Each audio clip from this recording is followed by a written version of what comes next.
to build a mecha. My secret stash was exposed by my wife. Hey, fanfic family. So glad to see you here again to continue this incredible adventure. As always, kindly remember, this story is 100% fiction, so don't go looking for dimensional portals in your closet. All rights to this fantastic novel belong to the original author. We're just your humble narrators of epic tales. Are you enjoying the fanfic? Show it by subscribing to our YouTube channel and dropping us a like. And if you're impatient for more exclusive content, our Patreon is your happy place. Chapter 151 The Original Nymph of the Luo River Painting Worth 800 Million.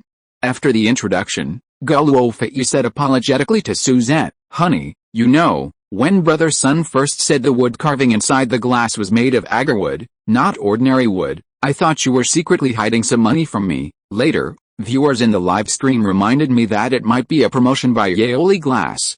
After asking around, I found out it really was a promotion. Honey, I'm so sorry, I almost wronged you again." Hearing Gao Luofei's apology, Suzette waved his hand, pretending to be nonchalant, and said, "Wife, it's nothing. It's just that I was lucky, it has nothing to do with you." Gao Luofei nodded happily after receiving Suzette's forgiveness.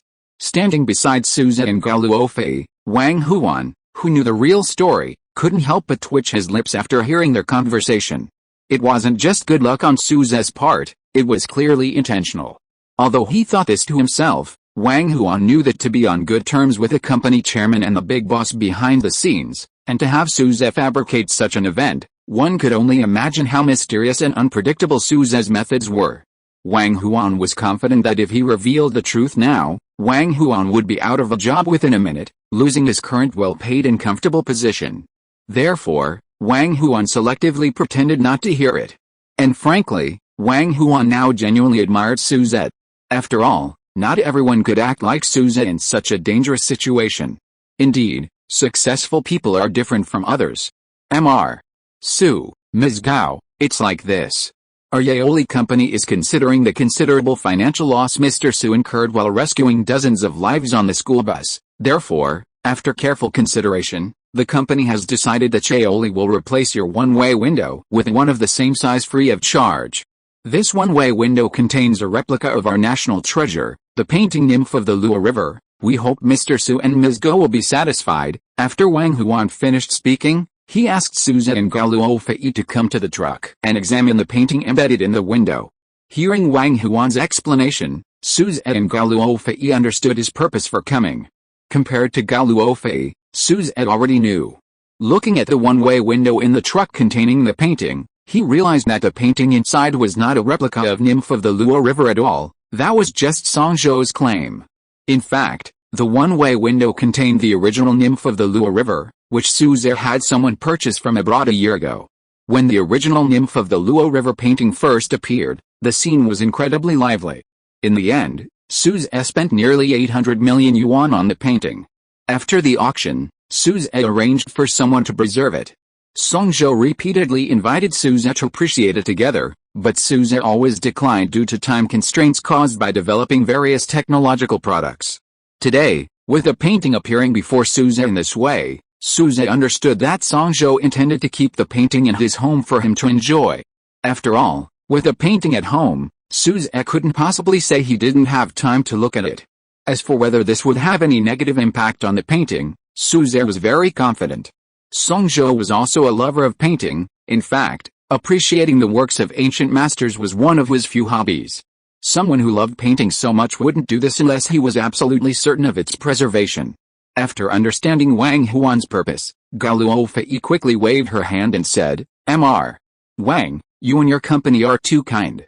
This matter is insignificant and not worth mentioning. I appreciate your kindness, and I've seen the glass, it's exquisite, and I like it very much. However, liking it is one thing, but such exquisite glass must be very expensive, so we'll pay for it." To be honest, Gao Luofei found the Nymph of the Luo River painting inlaid in the glass to be very beautiful and liked it very much, so she planned to pay for it. Hearing what Gao Luofei said, Wang Huan quickly said, "Ms. Gao, please don't say that. This piece won't cost much, it's just a small token of our appreciation." Hearing that Wang Huan was about to say something more, Suzette waved his hand to interrupt, saying, "Mr. Wang, Since my wife is going to pay for it, then naturally we should pay for it. I appreciate your and your company's kindness, but we still have to pay for it." Hearing SUSE say this, Wang Huan felt embarrassed to say anything more. Subsequently, Wang Huan quoted a fair price of 50,000 yuan. After Gao Luofei transferred the money to Wang Huan, she asked him to arrange for installation workers to install the glass as soon as possible. After all, it wouldn't be safe if there was a gap in the storage room. This time, Wang Huan had come prepared with everything he needed: manpower, tools, and everything else. Therefore, after everything was handed over, and Wang Huan and SUSE confirmed that the surrounding parking spaces could be used to park trucks and support the crane, the installation workers began operating the crane and other machinery to start the installation.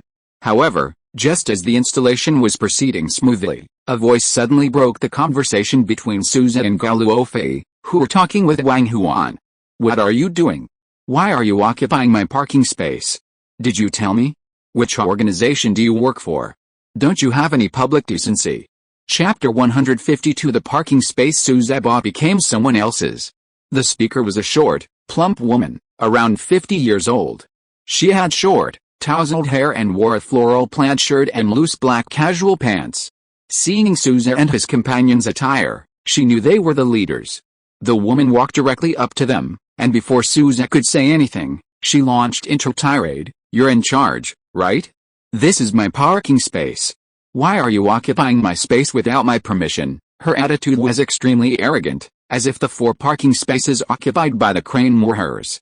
Anyone else hearing her words would assume she was telling the truth, that SUSE and his group had indeed occupied her parking spaces. But SUSE knew perfectly well that he had bought 30 or so parking spaces near his home long ago without Gao Luofei's knowledge. He had spent 500,000 yuan to buy each parking space. There were a total of 31 parking spaces, which SUSE purchased for a total of 15.5 million yuan in one go. The price wasn't even that high. The initial plan for the development limited the number of parking spaces per apartment. Although SUSE was wealthy, it was impossible to sell him so many spaces at once for the sake of other residents. Therefore, to buy these 31 parking spaces, SUSE had also bought 8 apartments without Gao Luofei's knowledge. These 8 apartments cost SUSE nearly 200 million yuan in total.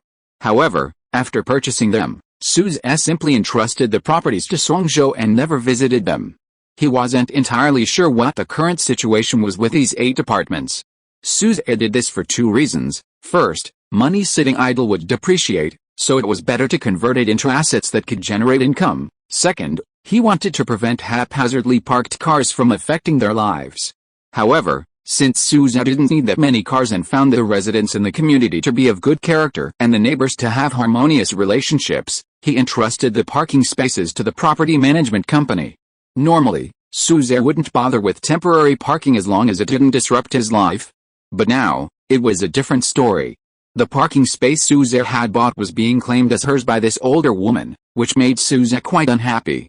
"I paid for this parking space, how did it become someone else's?" Wang Huan, unaware of the situation, assumed the older woman had actually taken her space and said apologetically, "Auntie, I'm so sorry, we didn't think it through. We'll move it now." He immediately prepared to move it. However, seeing Wang Huan's actions, the older woman not only didn't give up but also insisted, "You think you can just leave like that? Your crane is so heavy, it might damage my parking space. What if there are problems later? No, you have to pay." Hearing this, Wang Huan was speechless. If this building had an underground parking garage, the older woman's argument might be plausible. However, it's important to understand that the neighborhood where SUSE and Gao Luofei live is a high-end community, consisting entirely of detached villas with yards. While some villas may have basements, those aren't under the road. In other words, the parking spaces are all on paved concrete, so there's no way there could be any safety hazard. Therefore, Wang Huan simply couldn't understand the old woman's excuse for demanding money. "Auntie, here's my business card. If there are any problems with these parking spaces in the future, you can contact me. I'll compensate you if necessary and fix it if needed." Hearing Wang Huan's words, the old woman didn't even look at it and said directly, "Why would I need your business card? Who knows if you can run away later? No way, you have to pay." Meanwhile, what was happening quickly attracted the attention of other residents in the community. Small groups of people gathered around to watch the commotion. It's the shrew again, so annoying. I remember the property management said these 4 parking spaces were bought by a mysterious buyer. They're just temporary parking spaces for everyone to use, except when the owner needs them. When did they become hers? It's true, her son's name is something like Zhang Su, he works at some new future metals company, and she brags that he makes over 30 million a year. I don't know what he can do with such a small advantage. You know she's the kind of person who loves to take advantage of others. Mom, these 4 parking spaces are temporary parking spaces, everyone in the community knows that. How did they become yours? Gao Luofei, though good-tempered, was still annoyed by the woman's extortionate behavior. Why aren't they mine? Didn't you see my things in this parking space? Following the woman's finger, Suzette and Gao Luofei saw a stool in the corner of the parking space. Presumably, this stool was what the woman meant by mine. Seeing this, Gao Luofei smiled. Auntie, it's going too far to say that a parking space is yours just because you put a stool there. If that's the case, then if I put something of mine in your house, does that mean your house is mine? Chapter 153 The weapons group comes to discuss cooperation. I don't care, I say this parking space is mine, and it's mine. Pay me or not, the older woman ignored Gao Luofei's words. Seeing the woman's unreasonable attitude, Suzette said to Gao Luofei, Wife, don't pay attention to this kind of person. I'll think of a way. After calming Gao Luofei down, Suzette didn't waste any more words and directly took out his phone to call Li Lin, the regional president of the developer. Mr.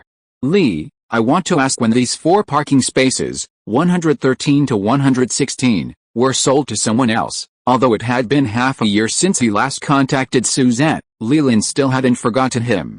It wasn't that Li Lin had a good memory, but rather that Suzette was able to buy 31 parking spaces outright, and even bought 8 houses outright to buy those 31 spaces. This level of extravagance was something Li Lin had never seen in all his years in the real estate industry. Naturally, he had a very deep impression of Suzette. Hearing Suzette's question, Li Lin was momentarily stunned, not understanding why Suzette was asking this. Since parking spaces 113-116 had already been sold to Suzette, there was no reason for them to be sold to anyone else. However, Li Lin understood that since Suzette had brought this up, it meant there must be a problem with those 4 parking spaces. Therefore, after apologizing, Li Lin immediately contacted the property management of the community to see what had upset Suzette. Meanwhile, after Suzette finished his call, the older woman immediately exclaimed, Don't think you're the only one who can make calls. You're looking for someone, but I can too. She then took out her phone and called her son, Zhang Su. At this moment, Zhang Su was busy at the headquarters of New Future Metals Company. Ever since Suzette revealed that New Future Metals Company was the company that manufactured the metal materials used in the NK1 Mecha, this newly established company had immediately become very busy. After all, the company they were negotiating with wasn't just an individual or a small company, but a weapons group specializing in the research and development of military weapons. China North Industries Group Corporation, Norinco, is one of the world's leading military industrial groups, with products ranging from ammunition to rockets, covering everything related to warfare. As such an important client, New Future Metals Company treated everyone with utmost enthusiasm. In the conference room of New Future Metals Company, Zhou Huiden, the materials technology expert from Norinco, and Jin Haiyang, the vice president of Norinco's Hongdu branch, were present. On the New Future Metals side, besides Song Zhou, the apparent boss and president of New Future Metals Company, Zhang Su, the company's technical head, was also present. Although Suzette was the developer of the NK1 metal material, this fact was known only to Song Zhou and Zhang Su. After introductions, and learning that Zhang Su was the chief engineer, the 3 of them treated him with great enthusiasm and friendliness. Zhou Huiden, in particular, although he knew of the superior performance of NK1 from videos of Akata Mission Li Jianguo and the Mecha, still treated the metal like a precious treasure when he actually handled it. President Zhang, it's all thanks to you. Without you, how could such an excellent NK1 material have been created? Zhang Su recognized Zhou Huiden. He had heard of Zhou Huiden's achievements when he was pursuing his doctorate. Hearing Zhou Huiden's words, Zhang Su waved his hands repeatedly and said, President Zhou, this isn't just my achievement, it's the achievement of our entire team. Zhang Su knew his own limitations. Although he had participated in the research and development of the NK1 material, he had only manufactured it according to the blueprints provided by Suzette. Let alone Zhang Su, any materials science master's graduate with years of experience in materials research could have done the job under Su Zhe's guidance. Therefore, Zhang Su attributed the praise he received for NK1 to the team. After all, if he accepted it himself, what would Song Zhou think of him? Zhou Huiden was unaware of the inside story and nodded repeatedly after seeing Zhang Su's performance. A man in his 30s who had achieved such great things could be so humble, one could only imagine what kind of person he was. Zhou Huiden admired Zhang Su even more. Besides Zhou Huiden, Jin Haiyang also saw Zhang Su's potential. If Zhang Su could work at this Hongdu branch he managed, and develop any material comparable to NK1, he could rise to a higher level. Therefore, during their conversation, Jin Haiyang extended an olive branch to Zhang Su. Mr. Zhang, would you be interested in working for our weapons group? Hearing Jin Haiyang's words, Zhang Su was naturally very interested. You see, when he graduated from university, his most desired organization was the weapons group, but he was eliminated in the final round of interviews. Now, hearing Jin Haiyang's invitation, the old Zhang Su would have agreed without hesitation. But now Zhang Su knew that Jin Haiyang wanted to recruit him only because he valued the developer of NK1, not Zhang Su himself. Therefore, Zhang Su shook his head and politely declined, saying, Mr. Jin, I appreciate your kindness, but New Future Metals Company treats me well, and I'm very happy working here. Hearing Zhang Su's words, Jin Haiyang had actually expected it, so he wasn't surprised at all. After Zhang Su finished speaking, his phone rang. Zhang Su picked it up and saw it was his mother calling, so he immediately answered. Chapter 154 Vice President Jin Haiyang is a fallen angel. Son, your mother has been bullied. The moment the call connected, Zhang Su's mother's voice reached his ears. Hearing his mother's words, Zhang Su immediately became anxious. Mom, who bullied you? What happened? While saying this, Zhang Su apologized to Jin Haiyang and Zhou Huiden, then left a conference room to talk to his mother. Upon hearing that Zhang Su's mother seemed to have been bullied, Jin Haiyang's eyes held a strange expression as he began to ponder. In fact, Jin Haiyang, ostensibly the vice president of a branch of the weapons group, was secretly the superior Vice Wolf and Red Lotus, known as Fallen Angel. Logically, such an important task shouldn't have been given to Jin Haiyang, the vice president at the bottom of the company. It was only because everyone else had been away on business that the task fell to him. When Jin Haiyang learned that he would be negotiating with New Future Metal Company regarding the NK1 material used in the Mecha, he was secretly overjoyed. It's important to understand that if they could obtain information about NK1 from New Future Metals, even if those two idiots, Ice Wolf and Red Lotus, gained nothing, it would still be a significant achievement. As a professionally trained spy, Jin Haiyang knew that his role as vice president was merely that of a negotiator, and his chances of accessing the technical data on NK1 were slim. However, not having access to the technical data didn't mean he couldn't access the people. Therefore, Zhang Su, the chief engineer of New Future Metals, became a target for Jin Haiyang. Hearing that something seemed to have happened at Zhang Su's home, Jin Haiyang felt this was a good opportunity and began to consider how to utilize it. After leaving the meeting room, Zhang Su immediately asked his mother for details. Hearing her son's question, Zhang Su's mother quickly explained the situation. Knowing his mother's personality well, Zhang Su immediately realized a problem with his words. Mom, it seems like we don't have a parking space. The house Zhang Su currently lives in was arranged for him by New Future Metals Company, and apart from the garage and the villa, Zhang Su doesn't seem to have a parking space. Of course you do. It's the parking space Mom took you to see before, don't you remember? Hearing Zhang Su's question, Zhang's mother quickly explained. Upon hearing what his mother said, Zhang Su immediately understood. The parking space his mother was referring to was a temporary parking space. Seeing the situation, Zhang Su said, Mom, those are temporary parking spaces, not ours. If the crane uses them, so be it.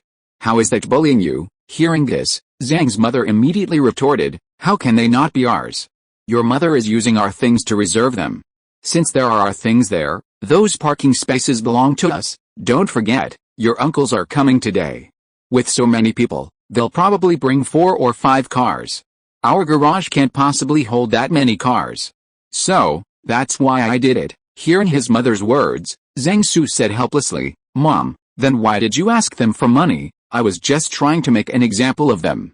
After this incident, Others will definitely remember and won't park here again. Hearing his mother's words, although Zhang Su knew his mother's thought process had always been different, he was still baffled by her ideas after seeing them today. However, although he didn't quite agree with his mother's thoughts and actions, she was still his mother, and Zhang Su definitely had to find a way to resolve this matter. "Mom, do you know who they are?" Zhang Su asked his mother. Hearing this, his mother replied, "I haven't been here long, so I don't know them very well. They're a young couple who live in the villa next to the parking lot." Zhang Su had occasionally passed by that villa and vaguely remembered it. In this neighborhood, while it wasn't the most expensive, it was still considered mid-range. So, it seemed the people Zhang's mother had offended weren't anyone of high status or power, making the matter relatively easy to handle. Just as Zhang Su was thinking about who to contact to resolve this, he heard the conference room door open and close behind him. Turning around, he saw Jin Haiyang walking out of the conference room. Mistaking him for someone going to the restroom, Zhang Su spoke up. "Mr. Jin, are you planning to go to the restroom? Just walk straight to the end on your left." Hearing Zhang Su's words, Jin Haiyang waved his hand and said, "Mr. Zhang, I didn't come out to see you about this." Hearing Jin Haiyang's words, Zhang Su asked, "Then what brings you here, Mr. Jin?" "I just heard that something seems to have happened at Mr. Zhang's home. I happen to know quite a few people in Hongdu City, and if Mr. Zhang doesn't mind, I can help you with some troubles." Hearing Jin Haiyang's words, Zhang Su waved his hand and said, "Mr. Jin, I appreciate your kindness, but I can handle this. If it's convenient for you, Mr. Jin, let's add each other on WeChat. If I need your help in the future, I hope you won't refuse." After all, his mother's matter was just a small thing, easily resolved, and there was no need to involve a high-ranking leader like Jin Haiyang. Chapter 155: A Tricky Problem, Leland's Questioning. Hearing Zhang Su's words, Jin Haiyang knew he had achieved his goal. Adding Zhang Su on WeChat was a significant step forward. Therefore, Jin Haiyang didn't linger, fearing suspicion. He nodded and said to Zhang Su, "It's fate that we met here today. If you need any help in the future, please let me know, Mr. Zhang." "Thank you very much, Mr. Jin." Zhang Su nodded in thanks. Jin Haiyang then went inside, while Zhang Su picked up his phone and called the property management company. Huaxiang Property Management Company was a subsidiary of Huaxiang Group, the developer of the residential complex. As a leading real estate developer in Hongdu City, they naturally had access to information about major events in the city. They were particularly interested in gathering information about the wealthy and top talents. Therefore, they learned of the imminent takeoff of New Future Metals Company immediately. After all, it was the only company capable of manufacturing mecha materials, and according to highly reliable sources, this newly established company would receive orders worth nearly 10 billion yuan.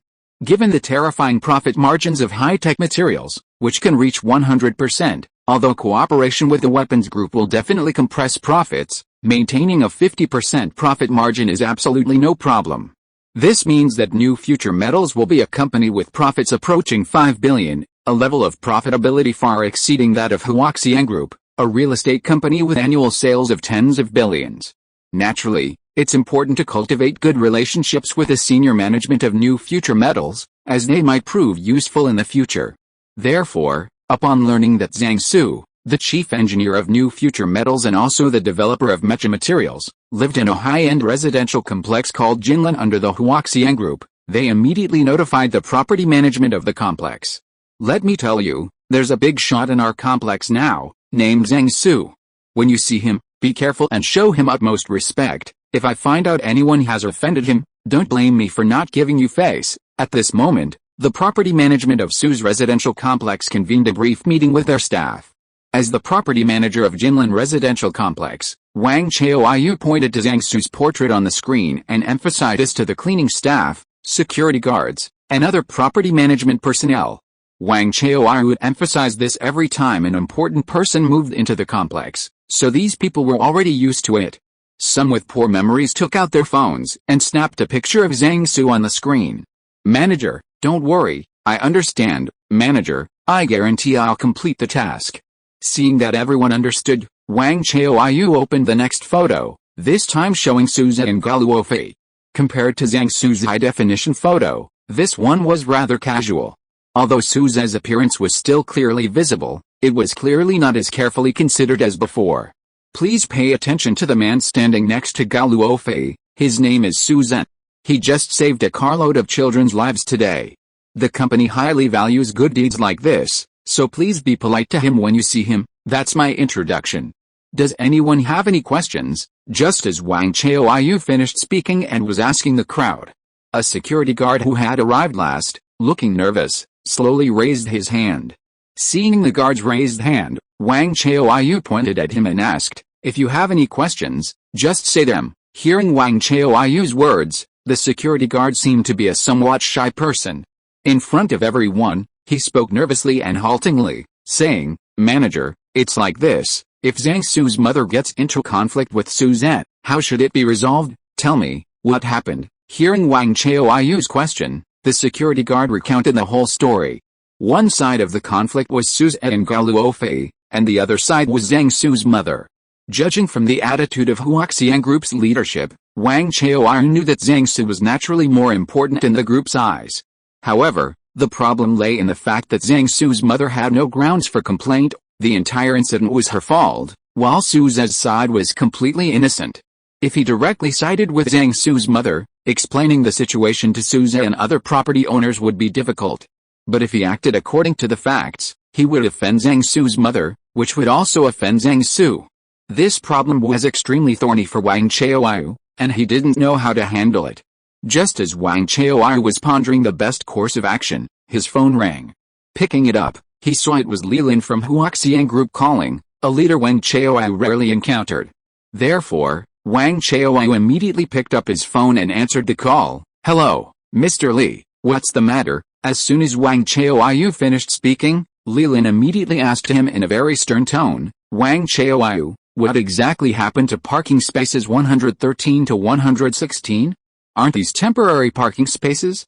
How did they become someone else's private spaces?" Hearing Lilin's explanation, Wang Chaoyu immediately explained the situation. After listening to Wang Chaoyu's explanation, Lilin fell into deep thought. If you are listening to this novel on a channel other than Fanfic World, it means it was downloaded and re-uploaded without effort. We warmly invite you to visit our channel, Fanfic World. There you will find the original version of this story and many other novels of various genres. We look forward to seeing you dive into a world of incredible novels. Chapter 156 My son is Zhang Su. Hearing what Wang Chaoyu said, Lilin immediately regretted getting involved. Just as Wang Chaoyu had thought, this matter was indeed difficult to resolve. From any perspective, one side would have to be offended. Now it was a matter of weighing the pros and cons, seeing which side would yield more benefits for his own development and the company's overall growth.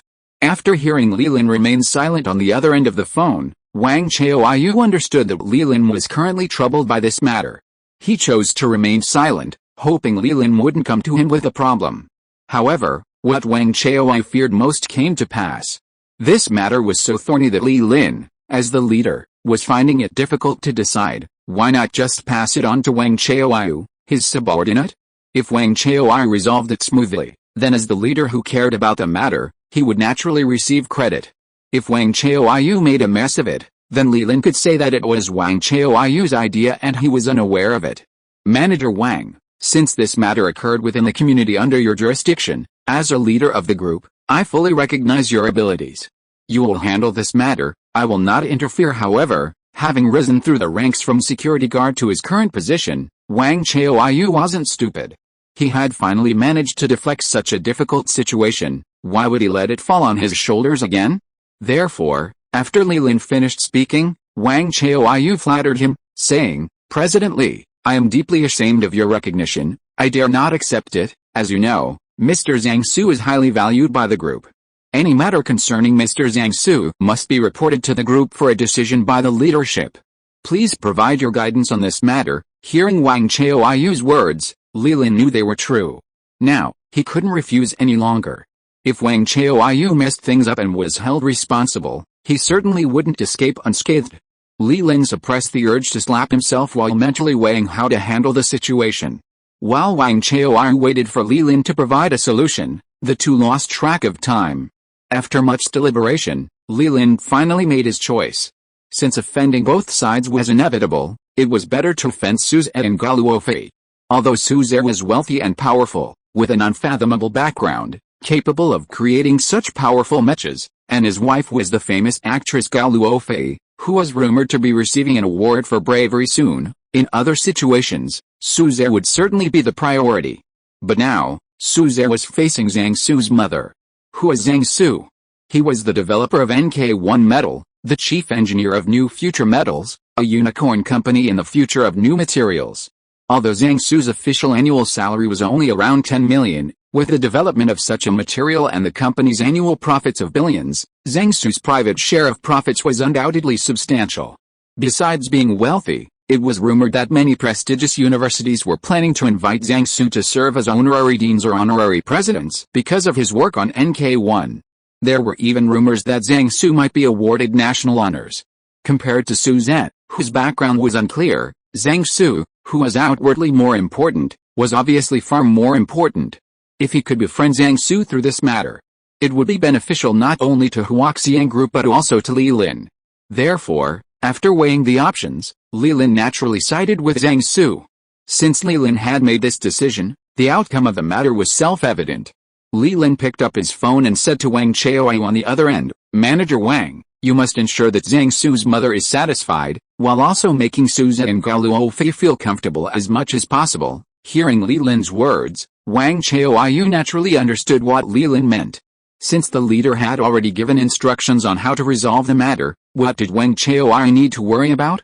He would do as the leader said. After Li Lin hung up the phone, Wang Chaoyu, along with several security guards and property management staff, headed towards the scene of the incident. When Wang Chaoyu and his group arrived at the scene, they saw a crane in operation, while Zhang Su's mother was hiding to the side, afraid of getting hurt. However, after Su Ze finished calling Li Lin, he pulled Gao Luofei aside and stopped worrying about the matter. At this moment, only Wang Huan and Zhang Su's mother were still arguing anxiously. More and more residents from the community gathered, clearly concerned about the situation. However, judging from the words of the onlookers, the vast majority, no, almost all, of the onlookers were on Su Ze and Gao Luofei's side. That old lady is really something, so unreasonable. Yeah, it's shameful to live in the same neighborhood as someone like that. People like that should be kicked out of our neighborhood. Yes, that's right, we'll talk to the property management in a bit, they have to be evicted. The surrounding crowd didn't deliberately avoid Zhang Su's mother, so when she heard what they were saying, she immediately roared at them, "Do you know who my son is? If you have the guts, say it to his face." Chapter 157 You must pay me 100,000, not a penny less. Upon hearing Zhang Su's mother's words, a murmur of discussion immediately broke out. What's wrong with this crazy woman? Does she think her son is some big shot? What's there to be afraid of? Exactly, a son born to someone like her is probably just so-so. I think I know who her son is. Who is her son? Tell us. During the conversation, those who knew about Zhang Su's situation offered their explanations. Her son's name is Zhang Su. You might not recognize the name, but you've definitely heard of the company he works for, New Future Metals. That company sounds familiar. Isn't that the one that was making headlines this afternoon, doing business with the government, possessing materials far superior to those in the world, and projecting billions in future profits? My husband has heard about that company. It's really powerful now. But what does its power have to do with Zhang Su? What does it have to do with him? Hearing that reminds me. This woman seems to have said that her son, Zhang Su, is the chief engineer of New Future Metals. Chief engineer? He must have developed that NK1 metal material. If it really was developed by her son, then he must be getting a lot of bonuses, at least several hundred million, maybe even $1 billion a year. If that's true, then her son's status is indeed extraordinary. Although I still look down on her, to avoid causing trouble for my husband's company, I'll stay out of it. New Future Metals Company is a hot commodity. I have a relative who works for the government, and today he told me that the government plans to support New Future Metals Company.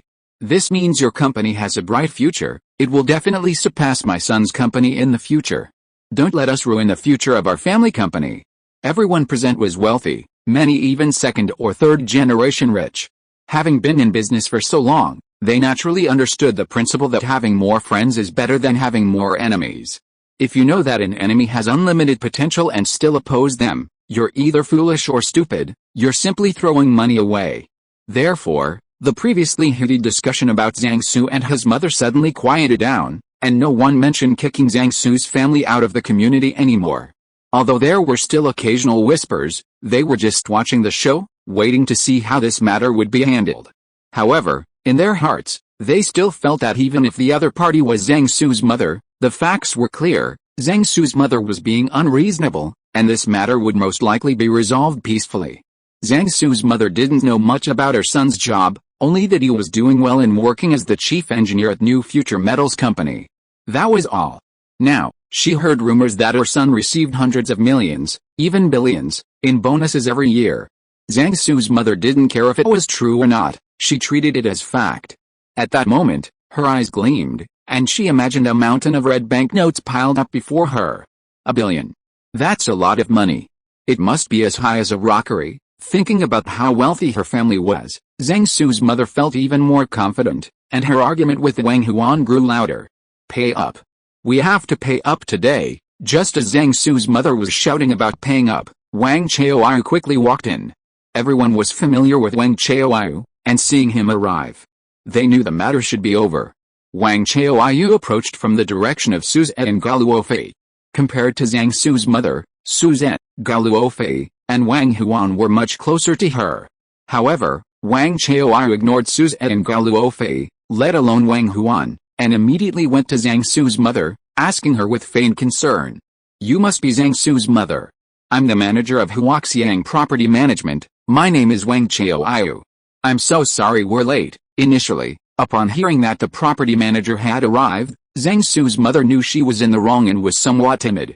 But after hearing Wang Chaoyu's words, especially his slightly obsequious tone, Zhang Su's mother knew that Wang Chaoyu had come to help her solve the problem and was on her side. Therefore, her initial timidity disappeared. Manager Wang, I have to criticize you. Your efficiency is too slow. It took you so long to arrive. I'm over 50 years old, and these three have bullied me like this. You have to uphold justice. By the way, you must pay compensation. 100,000, not a penny less. Hearing Zhang Su's mother's words, Wang Chaoyu understood her needs. Since it was just about money, and she didn't need apologies from Suzette, Gao Luofei, and the others, the matter was much easier to resolve than Wang Chaoyu had imagined. Watching Wang Chaoyu's conversation with Zhang Su's mother, Wang Huan immediately said angrily, Mr. Su, Ms. Gao, please forgive my swearing, I just couldn't hold back. What kind of property manager are you? We are the ones being bullied here, okay? Why are you trying to appease that old lady first? Gao Luofei nodded in agreement with Wang Huan's words. As for Suzette, he remained as calm and collected as ever. Auntie, please wait a moment. After comforting Zhang Su's mother and arranging for someone to take care of her, Wang Chaoyu came to Suzie, Gao Luofei, and Wang Huan, took out his business card, and said to the three of them. Chapter 158. The other party's name is Suzette, and he compensated me 100,000. However, while it was said that 3 business cards were distributed to the 3 people, the main recipients were actually Suzette and Gao Luofei. Wang Chaoyu understood Li Lin's instructions, so although he wasn't as attentive to Suzette and Gao Luofei as Zhang Su's mother, he was still very kind to them. Hello Mr. Su and Ms. Gao, I am Wang Chaoyu, the manager of Huaxiang Property Management. I've already learned about this matter from the security guards. This is indeed a temporary parking space in our community. However, I don't know if you, Mr. Su and Ms. Gao, know the identity of that elderly woman. Her son is Zhang Su, the chief engineer of New Future Metal Company. Although Zhang Su isn't well known now, just by developing the NK1 metal material, he will definitely be a prominent figure in our Hongdu city in the future.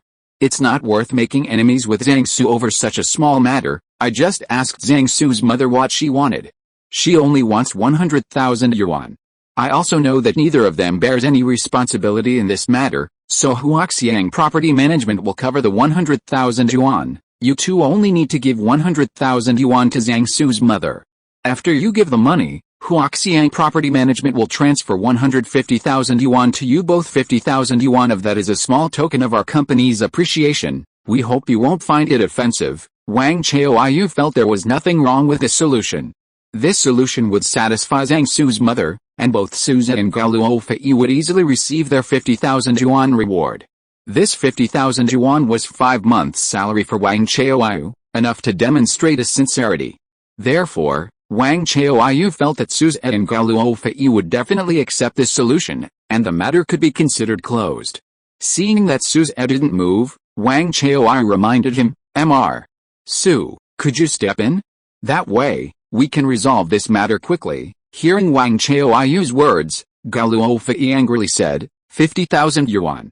Manager Wang, do you think our family needs your 50,000 yuan? Manager Wang, we don't agree to this solution. If you insist on doing it this way, then I need to talk to your group's management about this. Wang Chaoyu was also glad that he hadn't encountered the Suzette of the past. If it were a year ago, he wouldn't have had the right to say a single word to Suzette. Hearing Gao Luofei's words, Wang Chaoyu remained calm. Ms. Gao, this is Mr. Li Lin's idea from our company. I have his phone number, you can contact him anytime. If you think the amount is too low, I can discuss it with Mr. Li Lin and try to negotiate for you to see if we can give you a little more. However, I think the maximum I can offer is another 10,000. After hearing Wang Chaoyu say that this matter was also Mr. Li Lin's idea, Suzette instantly understood Huaxiang Group's general idea in handling this matter. They simply wanted to use this opportunity to improve their relationship with Zhang Su. Just after Wang Chaoyu finished speaking, his phone rang again. Wang Chaoyu picked it up and saw that it was Zhang Su, the person he wanted to curry favor with, calling. He was overjoyed and immediately answered the phone, saying in a very respectful tone and manner, Mr. Zhang, hello, this is Wang Chaoyu from Huaxiang Property. How can I help you? Hearing Wang Chaoyu's respectful words, Zhang Su was momentarily stunned. He had seen Wang Chaoyu before when paying property fees. But her attitude back then was nothing like this. Thinking he had dialed the wrong number, Zhang Su double-checked the phone number. After confirming he hadn't, he continued, Manager Wang, you're welcome. It's like this, I heard my mother has run into some trouble and I need your help. My mother is getting old. Zhang Su's intention was to ask the other party to consider his mother's age and not interfere. However, before Zhang Su could finish speaking, Wang Chaoyu, understanding the purpose of his call, interrupted him and immediately explained, Mr. Zhang, I've already handled this matter. Mr. Su and Ms. Gao are planning to offer your mother 100,000 yuan in compensation, and your mother has agreed to this. I wonder if Mr. Zhang has any objections. Upon hearing Wang Chaoyu's words, Zhang Su's forehead immediately showed a blank expression.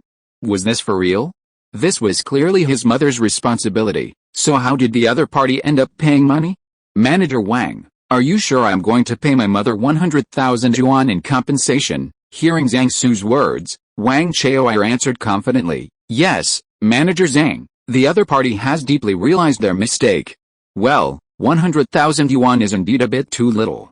I'll talk to them again and see if we can negotiate 150,000 yuan. No need, Manager Wang, 100,000 yuan is enough.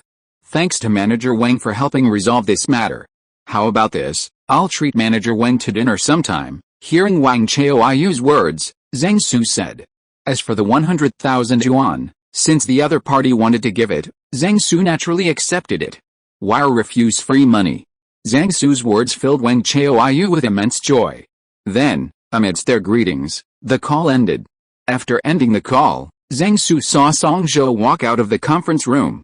Upon seeing Zhang Su, Song Zhou walked over to him and asked, Mr. Zhang, have you finished dealing with things at home? I have many acquaintances in Jinlin community, feel free to contact me if you need anything. Chairman Song, the matter has been resolved, Zhang Su replied respectfully. The other party's name is Suzette, and he ultimately compensated my mother with 100,000 yuan as restitution. Chapter 159 In front of Suzette, I'm just a lackey.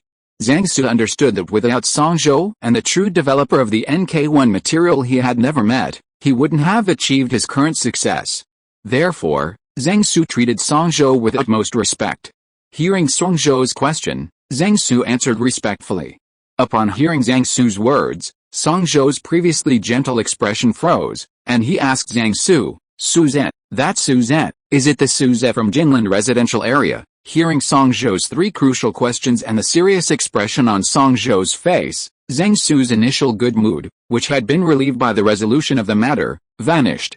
He cautiously replied, Song Zhou, it's Suzette from Jinlin residential area, but I'm not sure if there's only one Suzette in Jinlin residential area. Hearing Zhang Su's words, Song Zhou, who had been standing still, involuntarily began to pace back and forth. Song Zhou knew Suze's personality perfectly well. Logically speaking, given Suze's personality, if you were at fault, he would definitely handle it immediately without dragging it out. Although the details weren't detailed, Song Zhou's processing time was rather long. If Suze were truly at fault, it would be fine. But Song Zhou feared there might be something fishy going on, which would make things difficult to handle later.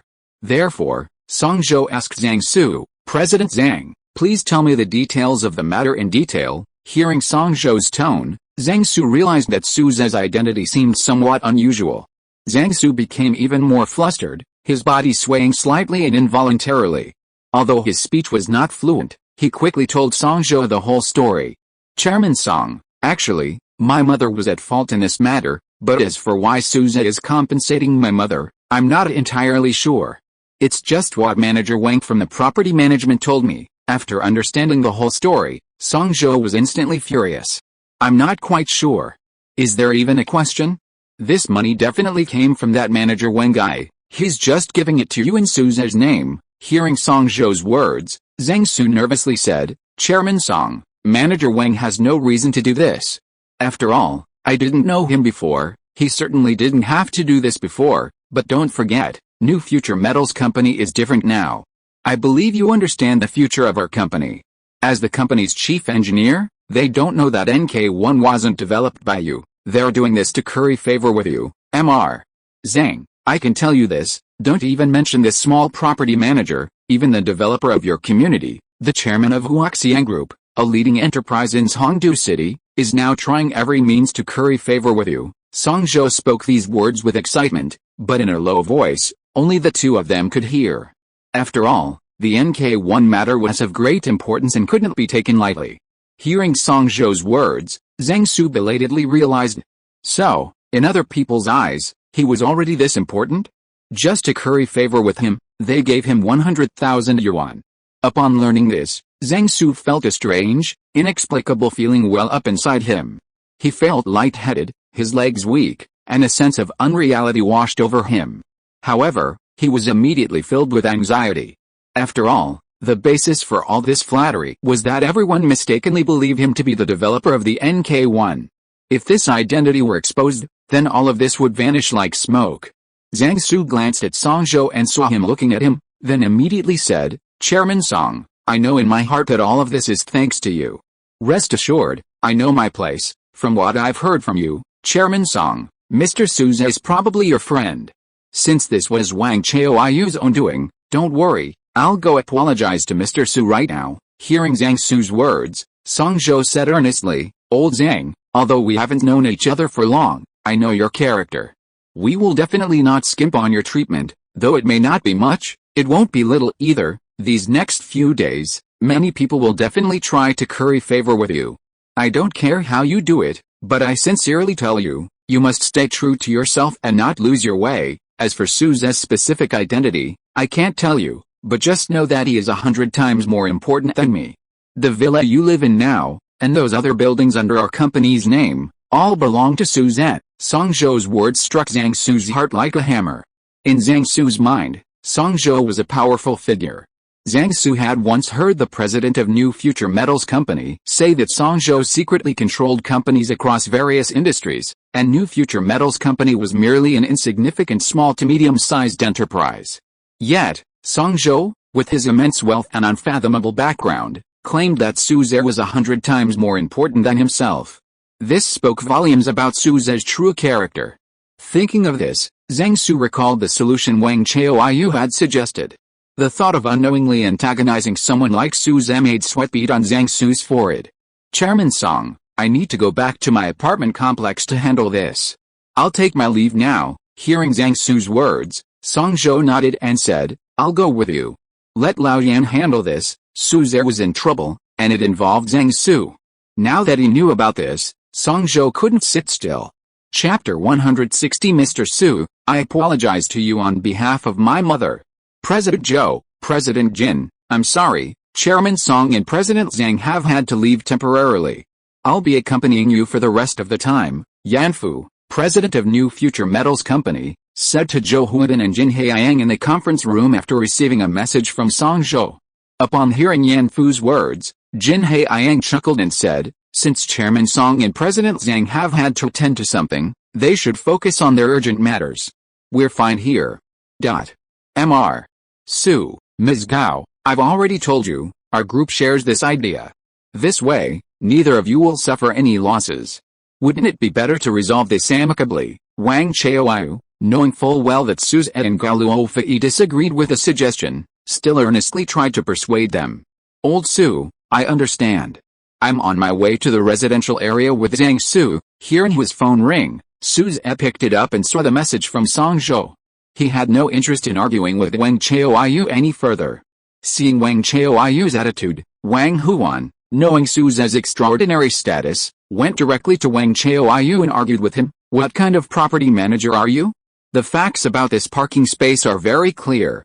It's clearly that old lady's fault for extorting money, and you're still siding with her. I don't care if she's Zhang Su or Li Su's mother, I only know that this whole thing is her fault. Mr.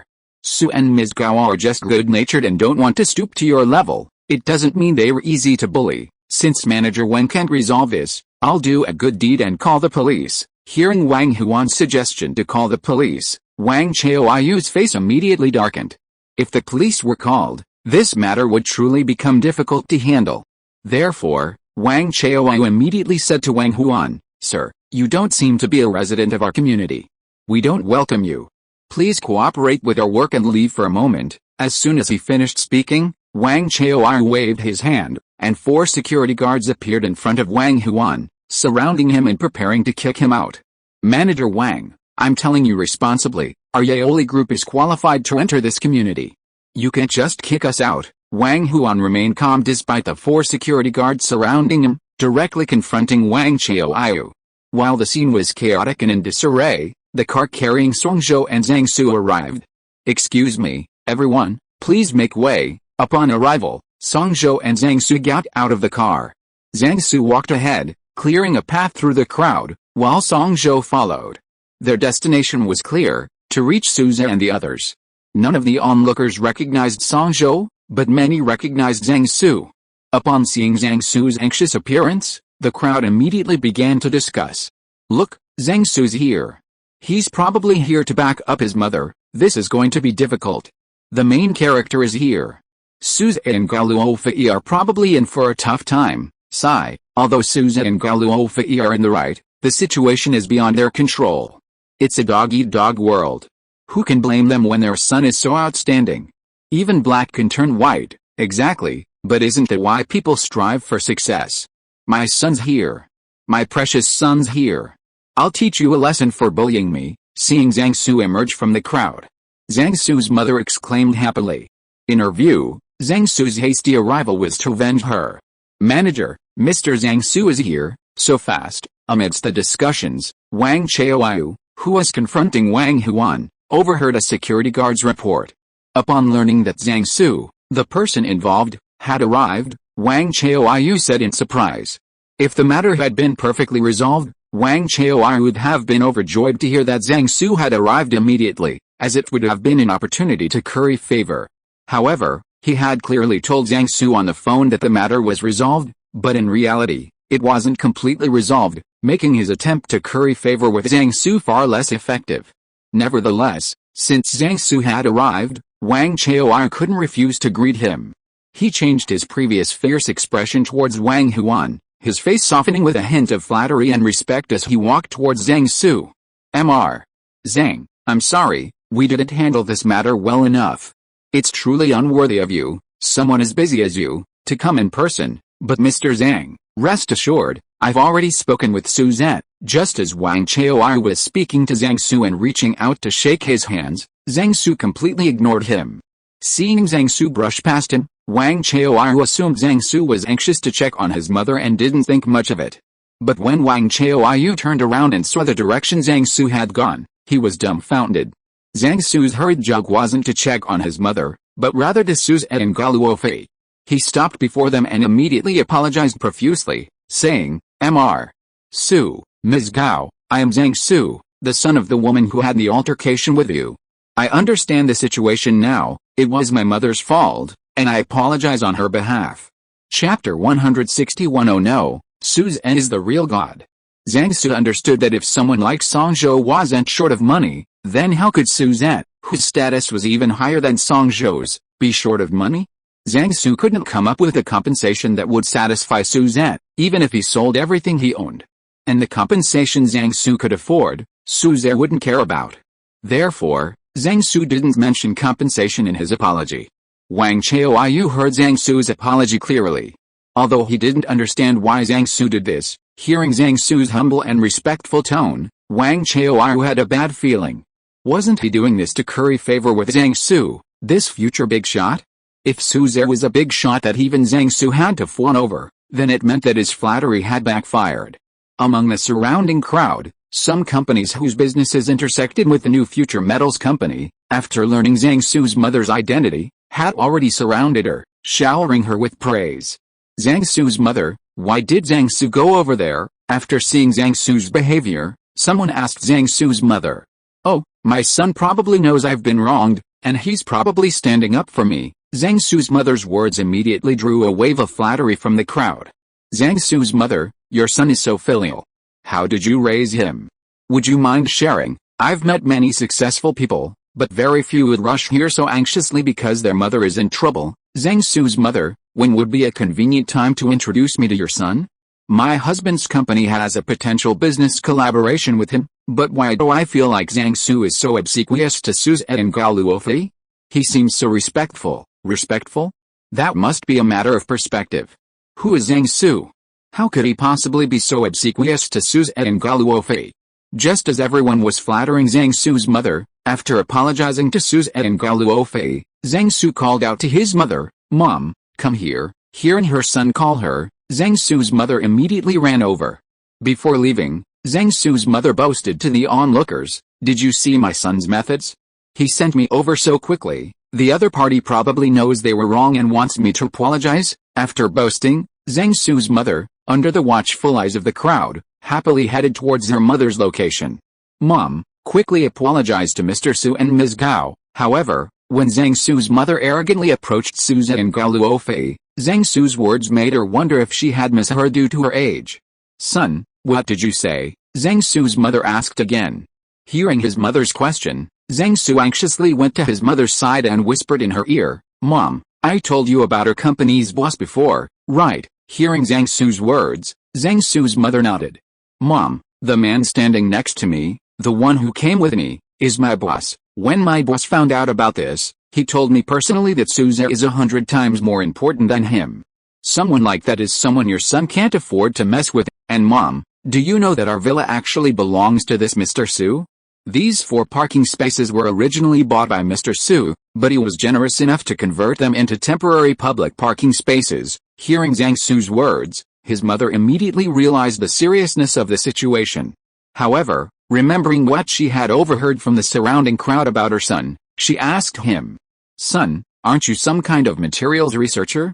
I heard them say that material is amazing, that you can get billions in dividends every year, and you get all sorts of awards and recognition. Why are you afraid of them? Hearing his mother's words, Zhang Su knew his own family situation. If that were true, he wouldn't be so panicked.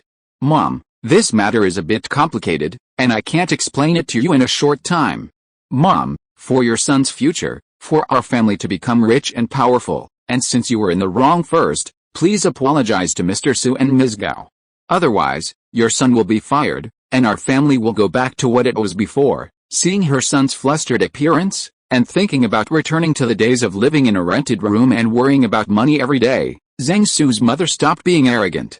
Approaching Suzette and Gao Luofei, under the astonished gazes of the crowd, Zhang Su's mother apologized, saying, I was out of my mind. If I had known that these 4 temporary parking spaces and our villa belonged to you, and if I had known that Mr. Su was a big shot, I would never have done that. You two are magnanimous, so please don't pursue my son. If you want to hide or scold, come at me. The audience, who had been waiting for Suzette and Gao Luofei to apologize to Zhang Su's mother, were incredulous after seeing what was happening before them. What's going on? Zhang Su is here, shouldn't Suzette be apologizing to the old lady? Why is it the other way around? I knew it. Zhang Su was so respectful to Souza just now. Now it seems Souza is no ordinary person. To make someone like Zhang Su disregard his own dignity and bow down to apologize in public, Souza is the real deal. Seeing this scene, Wang Chaoyu finally understood that he had truly been blind to the true master and had worshipped the wrong person. Chapter 162 Detention and Arrest, Huaxian Group in Big Trouble. After realizing he had seemingly offended someone even more powerful than Zhang Su, Wang Chaoyu immediately picked up his phone and called Li Lin, the man who had assigned him the task. Li Lin, who was about to leave work, assumed Wang Chaoyu had handled the situation well when he saw the caller ID. Upon answering, Li Lin immediately asked, Wang Chaoyu, how did things go? Was it smooth? Hearing Li Lin's words, Wang Chaoyu's voice trembled with emotion as she said, Mr. Li, something terrible has happened. Hearing Wang Chaoyu's voice, Li Lin felt a chill run down his spine. What happened? Tell me slowly, Mr. Li, as you requested. I spoke with Souza and Zhang Su's mother. Zhang Su's mother agreed to give 100,000 yuan as compensation. As for Souza, I was thinking that if he gave Zhang Su's mother 100,000 yuan, and the company gave him 150,000 yuan as compensation, both sides would be happy. Hearing Wang Chaoyu's words, Li Lin felt that what Wang Chaoyu had done was indeed a relatively good solution. However, since Wang Chaoyu said things were bad, it meant there was a problem with Souza's approach. I talked to Souza about it, but he didn't agree. Later, Zhang Su called, and I told him the matter was resolved. Hearing Wang Chaoyu's long-winded explanation, Li Lin, who was extremely anxious, impatiently said to him, Get to the point, hurry up. The point is, Zhang Su came, but he came to apologize to Souza. His attitude was very respectful, and not only did he apologize himself, but he also had his mother apologize. Judging from Zhang Su and his mother's attitude, Souza's identity seems to be more mysterious and powerful than Zhang Su himself. Mr. Li, it seems we've flattered the wrong person. Wang Chaoyu's words sent a chill down Li Lin's spine. Li Lin had previously thought Souza was just a slightly wealthy man, but he hadn't expected Zhang Su's attitude towards him to be so respectful. Did it mean that in trying to curry favor with Zhang Su, a future big shot, he had offended Souza, who is already a big shot? The key is Zhang Su's attitude. Even if Zhang Su achieves his expected future success, he still can't compare to Souza. Suddenly, Li Lin felt dizzy. If only he had helped Souza solve the problem when Souza called him. Now, he's not only failed to please either side, but he's also offended both. The most terrifying thing is that he's offended Souza, and he doesn't even know what kind of person Souza is. He doesn't know what kind of retaliation Souza will give him. Wang Chaoyu, you didn't mention me to Souza, did you? Li Lin thought that if Wang Chaoyu hadn't mentioned him, then he could still save himself. However, to Li Lin's disappointment, upon hearing Li Lin's question, Wang Chaoyu cautiously said, President Li, I did mention you to Souza. At the time, I thought Souza thought 50,000 was too little, so I told Souza that you could give up to 60,000. Hearing Wang Chaoyu's words, Li Lin knew that he couldn't escape this situation. I'm coming over now. You keep a close eye on Souza. Oh no, I mean Mr. Su. Li Lin felt he had to personally go to Jinlin residential area to beg Souza for forgiveness.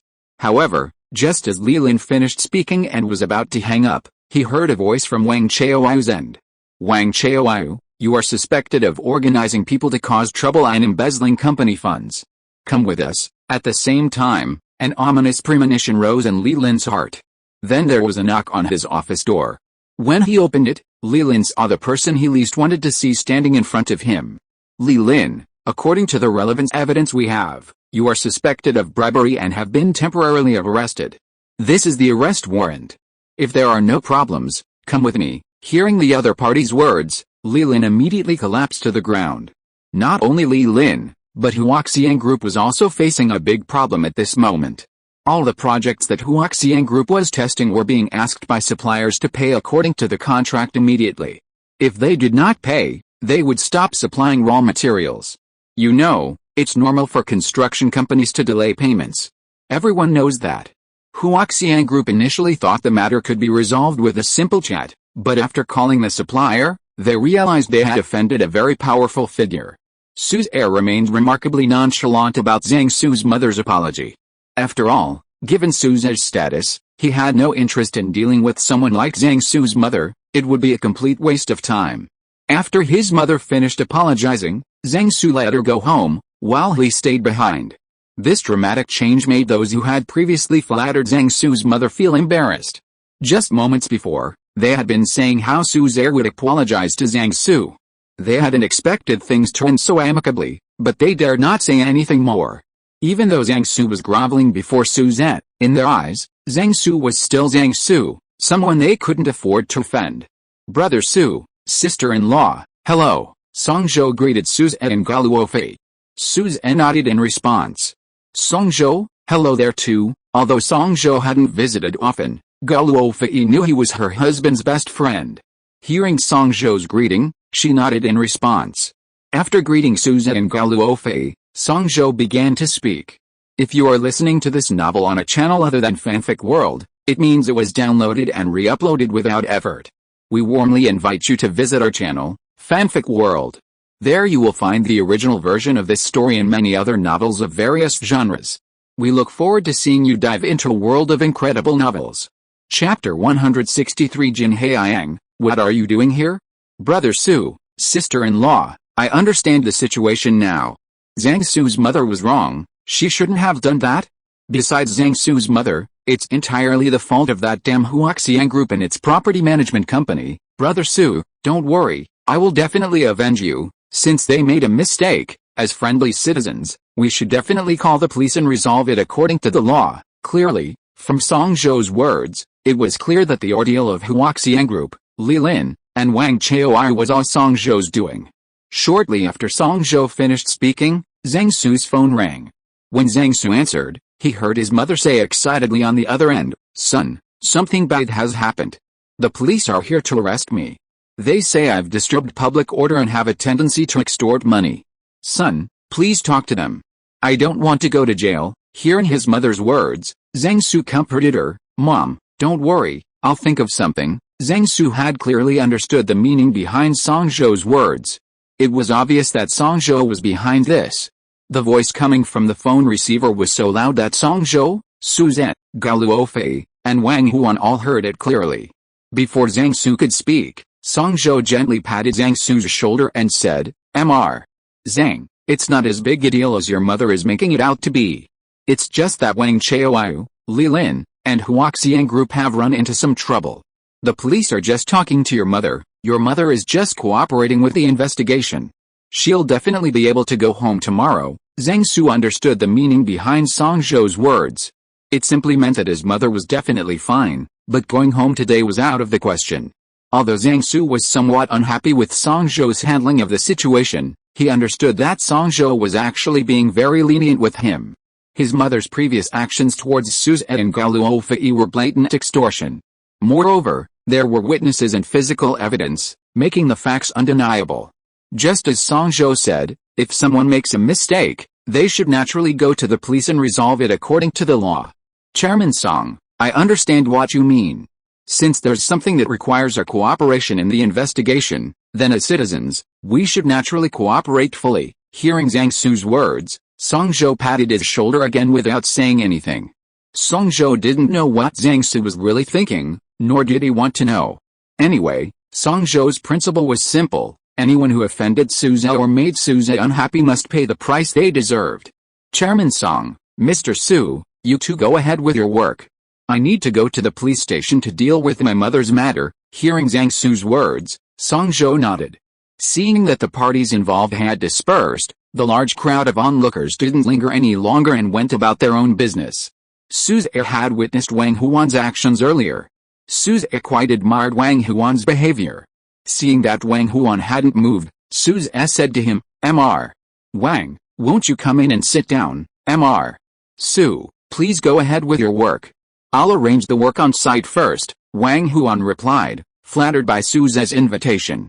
Compared to Zhang Su's vague impression of Songzhou, Wang Huan, who had worked in the leadership of Yaoli Group for many years, knew exactly how powerful Songzhou was. For one thing, Wang Huan knew that Songzhou was the largest shareholder of Yaoli Group, and besides Yaoli Group, he also knew that Qinglong Group, the largest security company in Hongdu City that received nearly 10,000 veterans annually, was also Song Zhou's company. In addition to these, there were numerous other companies, large and small. After hearing about the trouble Huaxiang Group was in, Wang Huan wasn't surprised at all. Such matters were a piece of cake for Song Zhou. The only thing that surprised Wang Huan was that, despite Song Zhou's close relationship with Suzette, Suzette was in a dominant position when the two stood together. Now, recalling the president's arrangements for today, Zhang Su immediately understood that the president's instructions must have come from Song Zhou. The fact that someone as busy as Song Zhou would personally pay attention to something related to Suzette further highlighted Suzette's extraordinary nature. Hearing Suzette's warm invitation to his home, Wang Huan was truly flattered. Hearing Wang Huan's words, Suzette nodded, then turned and the three walked into the house. As they walked, Suzette said to Song Zhou, "Old Song, this is Wang Huan, who's in charge of publicity and planning for Yaoli Glass Group. He's a good guy." Wang Huan overheard this. Although he didn't know how much effect Suzette's words would have, since Suzette had spoken to Song Zhou, it must have some use. Not long after Suzette and Song Zhou entered the house, Wang Huan's phone rang while he was arranging the construction team's work. Upon receiving the notification, Wang Huan heard news that he couldn't believe. "Wang Huan, the group has decided that you will fill the temporarily vacant position of vice president. This was personally recommended by the big boss, so you must work hard and not let the leadership down. This vice president position holds real power within the group. For Wang Huan, who was originally in charge of publicity and event planning, it's a meteoric rise." Wang Huan excitedly replied, "Please rest assured, leaders in the group, I will definitely not let you down." After hanging up the phone, Wang Huan was still overwhelmed with emotion. He was deeply grateful to Suzette for making him a vice president with just a few words. Unlike Wang Huan, Zhang Su's situation was much worse. After going to the police station, Zhang Su only met with his mother for a brief minute. His mother wouldn't be able to leave until the next morning at the earliest. Receiving this result, Zhang Su walked out of the police station somewhat dejected. Just as he reached his car, an unexpected figure appeared. "Mr. Jin, what are you doing here?" Chapter 164 Jin Haiyang sets a trap. Zhang Su is dissatisfied with Song Zhou. Zhang Su never expected Jin Haiyang to appear here. Actually, after Zhang Su and Song Zhou left, Jin Haiyang, sensing something was amiss, contacted Red Lotus and Ice Wolf to check what had happened in Jinland residential area. He learned the details of what had transpired from them.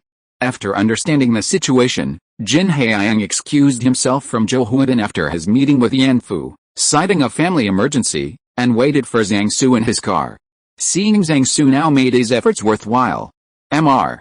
Zhang, I heard my mother had an accident, so I came to see if there was anything I could do to help." Jin Haiyang's words were sincere, coupled with his anxious expression. Zhang Su was deeply moved by Jin Haiyang's kindness after only meeting him once. "Mr. Jin, thank you for your concern. My mother is fine and will be out tomorrow morning." Hearing Zhang Su's words, Jin Haiyang's eyes darted around, and he asked Zhang Su, "Mr.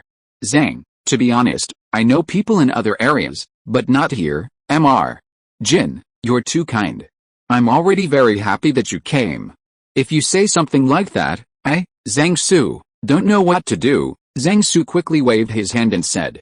But after Zhang Su finished speaking, Jin Haiyang looked as if he had suddenly thought of something, and said to Zhang Su with a puzzled expression, "Mr. Zhang, I remember your company's boss, Song Zhou, is quite well connected, isn't he? Why didn't you ask him? If he were there, my mother would definitely be out today." It would have been better if Jin Haiyang hadn't brought this up. Hearing Jin Haiyang mention this, Zhang Su's face immediately showed an unnatural expression. Could it be that Zhang Su could say that Song Zhou arranged for his mother to be detained in the police station? "Mr. Zhang, don't be embarrassed. With your contributions to new future metals, the NK1 material you developed can bring in 4 or 5 billion in revenue. This little matter is easy to resolve, isn't it, Mr. Zhang? Let me tell you, if you were in our company, this matter would be resolved for you in no time." After saying this, Jin Haiyang kept watching Zhang Su's reaction. Under Jin Haiyang's gaze, Zhang Su's expression visibly changed. Jin Haiyang naturally knew the truth of the matter. He was only saying this to change Zhang Su's mindset. After speaking, seeing that Zhang Su still remained silent, Jin Haiyang deliberately feigned ignorance and whispered to Zhang Su, Mr.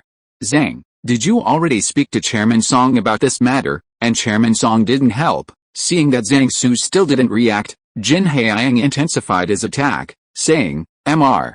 Zhang, could it be that Chairman Song is also involved in your mother's arrest? Upon hearing this, Zhang Su's expression immediately changed, becoming truly gloomy and unpleasant. Although Zhang Su understood Song Zhou's actions, he wasn't a saint. His mother had made mistakes, but she was still his mother. Now that she was imprisoned, all arranged by Song Zhou, how could he not feel resentment? However, Zhang Su hadn't wanted to, and dared not, express his resentment towards Song Zhou. But Jin Haiyang's words directly caused Zhang Su's psychological defenses to crumble, and he couldn't hold back any longer. Mr. Jin, you guessed right. My mother's arrest really is related to Chairman Song. Hearing Zhang Su finally willing to speak, Jin Haiyang didn't let him continue. Instead, he said directly to Zhang Su, Mr. Zhang, you probably haven't had dinner yet, right? I know you're upset. Let's eat and chat, and drink until we're both drunk. Without waiting for Zhang Su to reply, Jin Haiyang opened the car door, pushed Zhang Su inside, and started the car, heading towards a high-end, private restaurant. After a few rounds of drinks and a few bites of food, perhaps because of the alcohol, Zhang Su's face flushed, and he was able to speak more openly. Zhang Su patted Jin Haiyang on the shoulder, drunkenly saying, Mr. Jin, I've had a lot of bad luck today, but meeting you is the only happy thing that happened to me. From now on, you're my brother. Hearing this, Jin Haiyang replied, Mr. Zhang, what are you saying? It's my honor to be your brother. Just call me Haiyang, don't call me Mr. Jin anymore. Alright, Haiyang, we're good brothers from now on. As a good brother, there's something you have to judge for me. This afternoon, my mother had a conflict with Suzette. I admit she was wrong, and I rushed over immediately afterward. My mother and I apologized to Suzette. But that Song Zhou, the moment my mother got home, called the police and had her taken away. To put it nicely, it's to cooperate with the investigation. Really, it's just to teach my mother a lesson. I, Zhang Su, have been with New Future Metals for so long. I've worked hard, haven't I?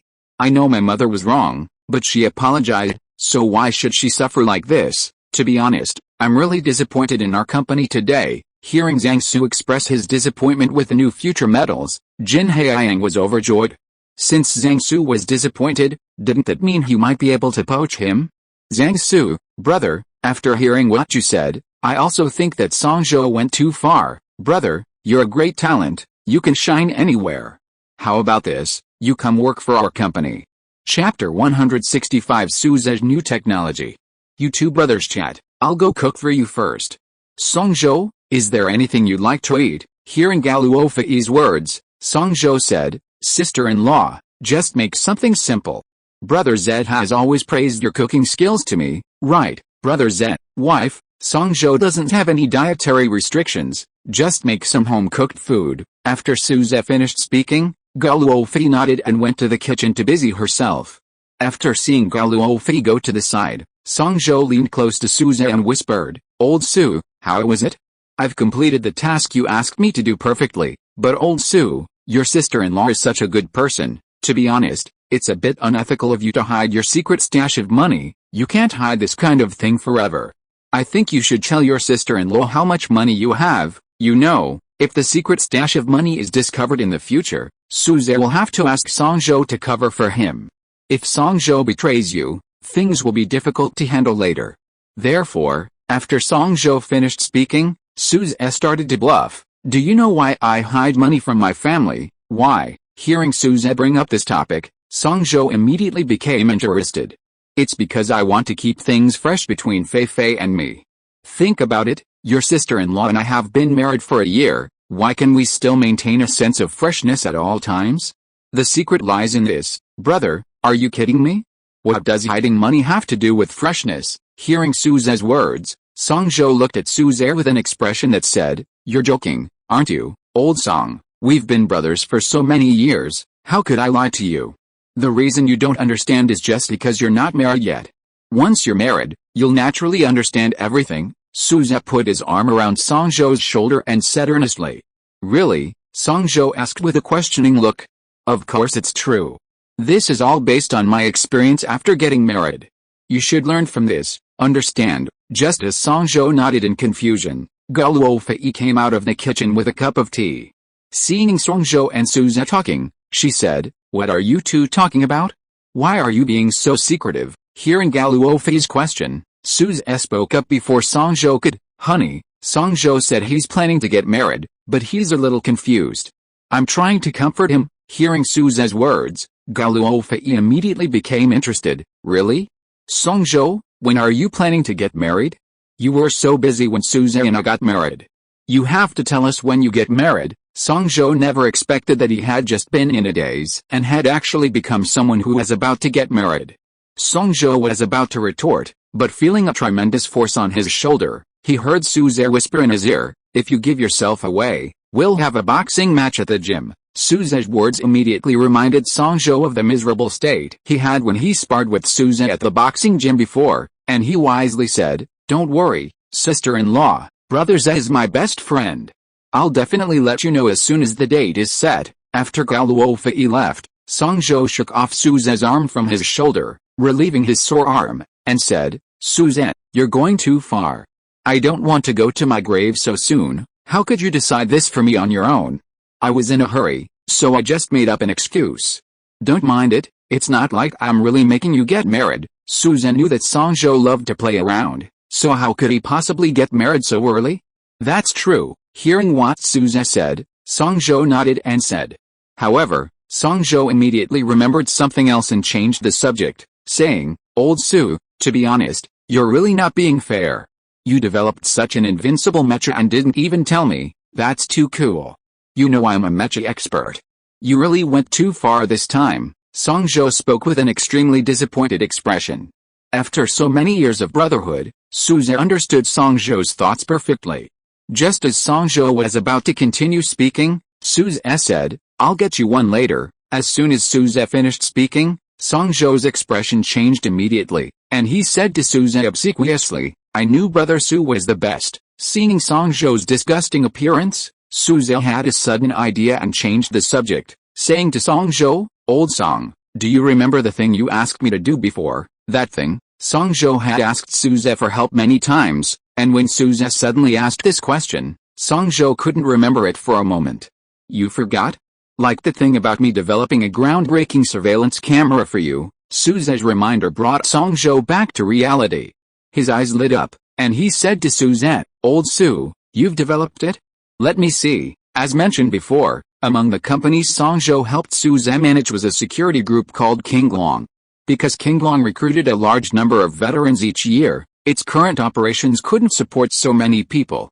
Therefore, Songzhou expanded into new business, adding private security to its existing services of gatekeeping, patrolling, and security checks. Since it's private security, those who can afford it are undoubtedly wealthy.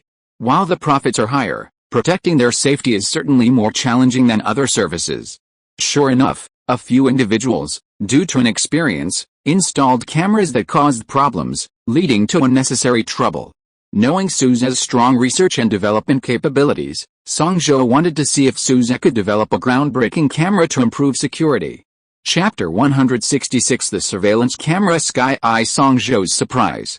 Of course, according to Songzhou's own ideas, his requirements for his so-called epic-making surveillance camera were actually quite simple. First, it should ideally overcome the current limitation of only being able to rotate 270 degrees, providing surveillance without blind spots, and also have lens tracking capabilities to automatically track and film suspicious individuals. Second, it should ideally be small in size for easy concealment. Finally, it should be able to clearly capture the voices and corresponding sound effects of people passing by the camera, while also supporting features such as long standby time and wireless connectivity. Songzhou had previously discussed these simple modifications with Suze. Songzhou felt that, based on his understanding of Suze's research and development capabilities, Suze would definitely be able to perfectly improve the surveillance camera to meet his small requirements. And now that Suze had said so, it seemed that the surveillance camera he wanted should already be completed. Thinking about how Suze could build such a high-performance, truly epic-making mecha, Songzhou felt that he hadn't asked Suze for too few things. However, it was too late to change anything now, He could only hope that there would be an opportunity later for Suze to add some more features. Come with me. Suze led Songzhou up to the third floor and into a room closer to the inside. Opening the door, Songzhou saw a large monitor displaying live footage from 9 surveillance cameras. One camera showed indoor footage, while the other 8 transmitted outdoor images. These 8 cameras provided a comprehensive view of everything around Suze's house. After seeing the footage, Songzhou looked at Suze with a puzzled expression. "Old Su, where are these cameras? I don't remember seeing any cameras here." Songzhou was pointing to the spot where the 3 of them had just entered Suze's house. Although Songzhou wasn't a particularly observant detective or soldier, he considered his memory quite good. He carefully recalled the area and indeed hadn't seen anything related to cameras. Thinking he hadn't noticed, Songzhou led Suze to the front door to check. Looking left and right, Songzhou felt incredibly confident, almost as if he were holding a magnifying glass, but even so, he still couldn't see any cameras. Surprised, Songzhou asked Suze, "Old Su, where's your security camera?" Hearing Songzhou's question, Suze snapped his fingers under Songzhou's gaze. Songzhou then saw a spherical object, resembling the metal bracket of a street lamp, slowly rise a short distance from the street lamp. Then, the spherical object, about 10 centimeters in diameter, flew down from the street lamp and landed in Suze's hand. At that moment, the spherical camera's exterior color returned to its original white. "Old Su, your security camera is awesome. It can hide itself and even fly," Songzhou exclaimed in amazement as he took the spherical camera from Suze's hand, examining it from left to right. After Songzhou finished looking at it, Suze took the camera from Songzhou's hand and tossed it back into its original position. Even though Songzhou already knew where the camera was, he still couldn't find a clue when he looked again. Songzhou had a deeper understanding of the camera's concealment and ease of installation. After returning to the original monitoring room with Songzhou, Suze said to him, "Old Song, I've named this camera Sky Eye. I've modified it according to your requirements. I'll demonstrate its performance for you. If you're free, take the technical drawings and a few samples I made." As he spoke, Suze began to demonstrate to Songzhou. "First of all, this camera meets your requirement of no blind spots in monitoring. When the camera is working, it will simultaneously capture images from all directions, up, down, left, right, front, and back. You only need to control the mouse to view the images from other angles." With that, Suze began to operate the camera. As Suze demonstrated the camera's capabilities, Songzhou's expression shifted from astonishment to utter surprise. When Songzhou first requested the 360 degrees rotating camera from Suze, he had only hoped for a camera that could rotate 360 degrees. While Suze's camera could rotate, its performance was far more powerful and advanced than he had imagined. Amid Songzhou's astonishment, Suze continued to explain the Sky Eye's capabilities. "Regarding your other ideas, I've installed a small, automatic flight tracking device inside Sky Eye. Once Sky Eye identifies a suspicious person, it will automatically activate, track and attach itself to the suspicious person, and then go into hiding. Furthermore, once attached to a suspicious person, it can not only lock onto their location but also synchronize their real-time video feed and conversations with others. I've set the tracking time to 1 hour. If the suspicious person doesn't make any unusual statements or actions within an hour, it will automatically return," Suze explained, noticing Songzhou's blank expression, and assumed Songzhou didn't understand. He intended to use examples to clarify things. However, Suze had no idea that Songzhou wasn't misunderstanding him. Rather, Songzhou felt that his ideas were completely different from Suze's understanding. Chapter 167 Jin Haiyang is up to something. When Songzhou initially discussed the camera's tracking capabilities and other functions with Suze, he simply hoped the camera could follow the target until they left the monitoring range. However, Suze's solution was completely different from his expectations. As Suze described, this wasn't just any surveillance camera. Had you ever seen a surveillance camera that would release a small tracker to continue following someone after they had left the monitoring range? Despite this, Songzhou was absolutely thrilled with the product Suze had developed. With such a groundbreaking surveillance product, the company's future private security and other services would see a dramatic increase in security, becoming much more convenient and efficient. Suze, oblivious to Songzhou's astonishment, noticed a small image appearing at the bottom of one of the surveillance camera's screens. This immediately made Suze's expression serious. Normally, if the other party didn't pose a threat to Suzette and Gao Luofei within an hour, the tracker would automatically return, and the footage from that time would appear on the monitor. But now, the tracker's footage was appearing on the monitor, so clearly, the person being tracked was doing something related to Suzette and Gao Luofei that would harm their interests. Thinking this, Suzette clicked on the screen, enlarging the previously shrunk monitor and turning on the sound so he could hear their conversation immediately. The screen showed a luxuriously decorated private room with two men inside. Suzette recognized one of the men as Zhang Su, but he wasn't sure about the other. Judging from the footage, the white wine on the table and the food that had been touched, the two had obviously been there for some time. Jin Haiyang, why is he drinking with Zhang Su? Suzette didn't recognize Jin Haiyang, but Song Zhou certainly did. Song Zhou was puzzled. Jin Haiyang and Zhang Su had only met once today, so why were they having dinner together tonight? Old Song, do you know this guy? Hearing Suzette's question, Song Zhou introduced, I just met him this afternoon. His name is Jin Haiyang, a vice president of the urban branch of the weapons group. He came to New Future Metal Company today to discuss the purchase of NK1 metal. Hearing Song Zhou's explanation, Suzette nodded, continuing to watch the screen with a serious expression without saying anything. However, after overhearing Jin Haiyang and Zhang Su's conversation, Song Zhou understood why the two were together. That Song Zhou is a bastard. Brother, you're such a talented person, and he actually threw your mother into the police station for a friend. He's completely humiliated you. If your colleagues at the company hear about this, what will they think? Can you still be a good leader in their eyes? Brother, I'm telling you this from the bottom of my heart. Brother, you're wasting your talent at New Future Metals. Why don't you come work for me? I definitely won't treat you badly. Suzette and Song Zhou only saw Jin Haiyang with his arm around Zhang Su's shoulder, speaking to him very enthusiastically. When Song Zhou heard Jin Haiyang's words, his expression immediately changed. This is too unethical. He's already poaching people. Poaching people behind the scenes is the most despicable act. Song Zhou originally thought that someone like Jin Haiyang wouldn't engage in such underhanded tactics. But he didn't expect that such methods, usually only seen in private companies, would appear in Jin Haiyang's case. However, compared to Song Zhou, Suzette was much calmer and more composed. Suzette was well aware that the government had a very complete and orderly process for handling suddenly advanced technologies from the private sector. Whether it was acquiring the company possessing the advanced technology or bringing the R&D personnel under its wing, it was all done openly and legitimately. For the government, any underhanded tactics were too degrading and would never be used.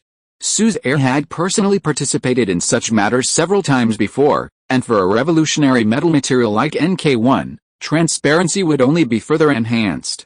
Now, Jin Haiyang, as the vice president, although only a regional vice president, could not be unaware of the regulations and procedures since he had taken on this matter. This poaching behavior, completely contrary to organizational procedures, made Suzette question Jin Haiyang's identity. Old Song, this is Jin Haiyang's personal matter. Although he didn't understand why Suzette said this so decisively, hearing Suzette's affirmative expression, Song Zhou believed him. Zhang Su, though a poor drinker, wasn't completely devoid of logical thinking. To be honest, Zhang Su was deeply moved by what Jin Haiyang said. He could already picture the scene. He definitely wanted to accept Jin Haiyang's offer to poach him. However, Zhang Su knew that Jin Haiyang was only doing this because he valued his abilities. But he knew his own limitations. The NK1 metal wasn't his own research and development. If he were exposed, things would definitely be worse than they were now. However, Zhang Su didn't want to stay at New Future Metals Company any longer. After all, a lie is a lie, and if his identity was revealed, everything would be for nothing. Instead of continuing like this, Zhang Su had an idea. Instead of continuing like this, he would take advantage of the information gap to get some money from Jin Haiyang and then go abroad. The sea is wide for fish to leap, the sky is high for birds to fly. Once abroad, even if Jin Haiyang discovered he had been deceived, he wouldn't be able to cause trouble for him in China. Chapter 168 Jin Haiyang and Zhang Su reach an agreement. Jin Haiyang, don't blame me. If anyone's to blame, it's me for having no choice, Zhang Su thought to himself, seeing Jin Haiyang's seemingly sincere and considerate manner.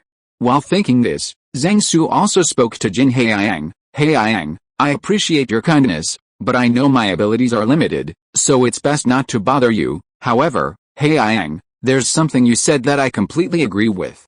I, Zhang Su, have worked my ass off for Song Zhou, and the way he treats me makes him an ungrateful scoundrel. Zhang Su spoke passionately, describing Song Zhou as an ungrateful villain and Zhang Su as a simple, honest researcher focused solely on his work.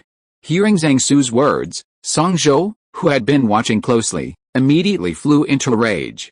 Zhang Su actually has the nerve to insult me. The NK-1 was developed by you, Lao Su. He only did some trivial things anyone with a few years of experience could do. What does it have to do with him? If you hadn't been willing to appear in public, Lao Su, what would Zhang Su have had to do with it? This whole thing is his own fault, yet he dares to blame me. Lao Su, I can't tolerate this. When I get back, I'm going to get Zhang Su fired. Song Zhou was getting angrier and angrier. Without even going back, he picked up his phone to call Zhang Su. Seeing Song Zhou's actions, Su stopped him, saying, Lao Song, calm down. He's just a clown. Evil people will be dealt with by other evil people. Someone will take care of him eventually. Although Su didn't know Zhang Su's character very well, he could get a glimpse of him from today's incident. After all, if Zhang Su hadn't shown hostility towards Su, why would there have been a tracking device tracking him? A person with such deep cunning would definitely have ulterior motives for saying these words to Jin Haiyang. Just as Su had expected, after Zhang Su finished complaining to Song Zhou, he put his arm around Jin Haiyang's shoulder and quietly asked, Haiyang, we're brothers now, so let me ask you something. If I sold the NK-1 technical data to someone, how much could I get for it? Hearing Zhang Su's words, Jin Haiyang's previously dazed eyes flashed with a sharp light, and he seemed much more awake. However, in response to Zhang Su's question, Jin Haiyang still said, Brother, the NK-1 you created is, without a doubt, a groundbreaking product. If you sell it to me, I can offer you $1 billion, but brother, although you developed the NK-1, it's still an asset of New Future Metals Company. If you sell it, there will be a lot of trouble later. After learning from Jin Haiyang that the NK-1 technology could be sold for $1 billion, although it was a far cry from the billions in dividends his mother had mentioned, Zhang Su understood that the billions in dividends were non-existent, and this $1 billion was what Zhang Su could actually obtain. Haiyang, we're brothers. We both know the value of the NK-1 material. If we secretly manufacture some and sell them to foreign companies that need it, I'll provide the technology. Haiyang, you provide the money. Let alone $1 billion, even billions would be a fortune. How about it? Haiyang, are you interested? Zhang Su had seen the technical data for NK-1 once, but only once. He had a considerable understanding of the complex technology involved. Not to mention that manufacturing NK-1 requires 3 special machine tools and machinery that are not available on the market. Even if Zhang Su could obtain them, due to the complexity of the process and technology involved, he only remembered less than 1/10 of it. However, only Zhang Su, Song Zhou, and Su knew about this. Zhang Su was certain that Jin Haiyang didn't know. He would simply tell Jin Haiyang some formulas he could think of, and as long as he didn't reveal them, how would Jin Haiyang know the authenticity of the data? Hearing Zhang Su's words, Jin Haiyang instantly understood. Zhang Su had taken the bait. He wasn't worried about Zhang Su complaining about the small amount of money, he was worried about Zhang Su's lack of interest in money. As long as Zhang Su had the idea of making money with NK-1, then he would have a chance to get his hands on the NK-1's technical data, and if all went well, he could even trick Zhang Su into leaving the country. However, Jin Haiyang didn't immediately agree. After all, agreeing so easily might arouse Zhang Su's suspicion. Brother, let me think about it. Zhang Su believed he had figured out Jin Haiyang's thoughts. In Zhang Su's view, Jin Haiyang was probably just a rich kid who made money through connections. How could Jin Haiyang disagree with something like this that made money? Saying he needed to think about it was just a show of restraint, a way to save face. After a moment's thought, Jin Haiyang slammed his hand on the table and said to Zhang Su, Brother, bottoms up, brother, just provide the technology. Tell me how much startup capital you need, and I'll find a way to raise the money. Haiyang, let's drink together. May our brotherhood be as strong as metal, and may our wealth increase in the future. Having received Jin Haiyang's agreement, Zhang Su raised his glass and said heartily. Hearing Zhang Su's words, Jin Haiyang also picked up his glass and clinked it with Zhang Su's. What the hell is Zhang Su up to? How could he possibly have the technical data for NK-1? Looking at the content on the screen, Song Zhou said with utter disdain for Zhang Su's words. The mantis stalks the cicada, unaware of the oriole behind. If I'm not mistaken, Zhang Su is planning to swindle a large sum of money from Jin Haiyang and then run away abroad. Chapter 169 500 million? No problem. Old Su, aren't you overestimating Zhang Su? Does he even have the ability? Song Zhou asked, hearing Su's words. If he didn't have the ability, how could Zhang Su dare to cooperate with Jin Haiyang without the technical data for NK1? Song Zhou thought about it and realized it made sense. Brother, since you provide the technology and I'll provide the money, how much should I contribute up front? Since Jin Haiyang and Zhang Su had already decided to cooperate, Jin Haiyang asked Zhang Su how much he wanted to contribute. Haiyang, the amount of money determines the scale of the cooperation. I think it should be at least this much. As he spoke, Zhang Su held up 5 fingers. Zhang Su's intention was simply for Jin Haiyang to come up with 50 million. After all, 50 million wasn't a small amount. It was enough for him to escape abroad and spend it. However, when Jin Haiyang saw Zhang Su's outstretched hand, he blurted out, 500 million. That's a bit much? I'll think about it when I get back, but it shouldn't be a big problem. After all, it's made of a unique metal like the NK1, and in Jin Haiyang's view, 500 million as a starting capital wasn't a lot. You have to understand that in all the years Jin Haiyang has infiltrated my country, including his own and the mission funds allocated to Ice Wolf and Red Lotus, his total funding has barely reached 10 million. Although Jin Haiyang couldn't come up with 500 million, don't forget, Jin Haiyang is different now. Now, Jin Haiyang is directly dealing with Johnson, the head of intelligence for the Xia Kingdom region. Johnson has confidently stated that as long as technical data related to mechas can be obtained, he will provide whatever is needed. 500 million shouldn't be a big deal for the head of intelligence for such a large region as the Xia Kingdom region. Haiyang, I know 500 million is a bit much, but the sooner your money arrives, the sooner we can start production. 500 million was an unexpected windfall. Zhang Su maintained a calm demeanor and continued, here's my bank card. Just transfer the money directly into it, and then I'll purchase raw materials and related machinery. As for the company shares, we'll split them 50-50. Okay, brother, don't worry, I'll get this sorted out as soon as possible. Amidst the clinking of glasses, time passed quickly. Seeing that it was getting late, the two, having already finalized their cooperation, parted ways. Old Su, what are you planning to do about this? After all, regarding Zhang Su's situation, both the technology and the company ultimately belonged to Suzette. How to handle it ultimately depended on Suzette's opinion. It should be noted that although many people now knew of the existence of the NK1 metal material, the related technical data was definitely a national secret. Although Zhang Su didn't know much, his actions could strictly be considered a leak of national secrets. Since it involves state secrets, this matter should naturally be handled by professionals. Zhang Su is just a small fry, nothing to worry about, but this Jin Haiyang is a big problem. 500 million isn't something a vice president like him can easily come up with.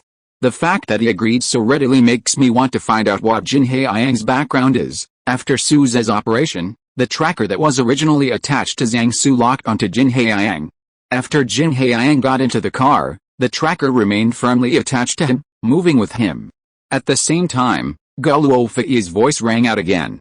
Honey, dinner's ready. Hearing Gao Luofei's words, he prepared to take Song Zhou downstairs to have dinner.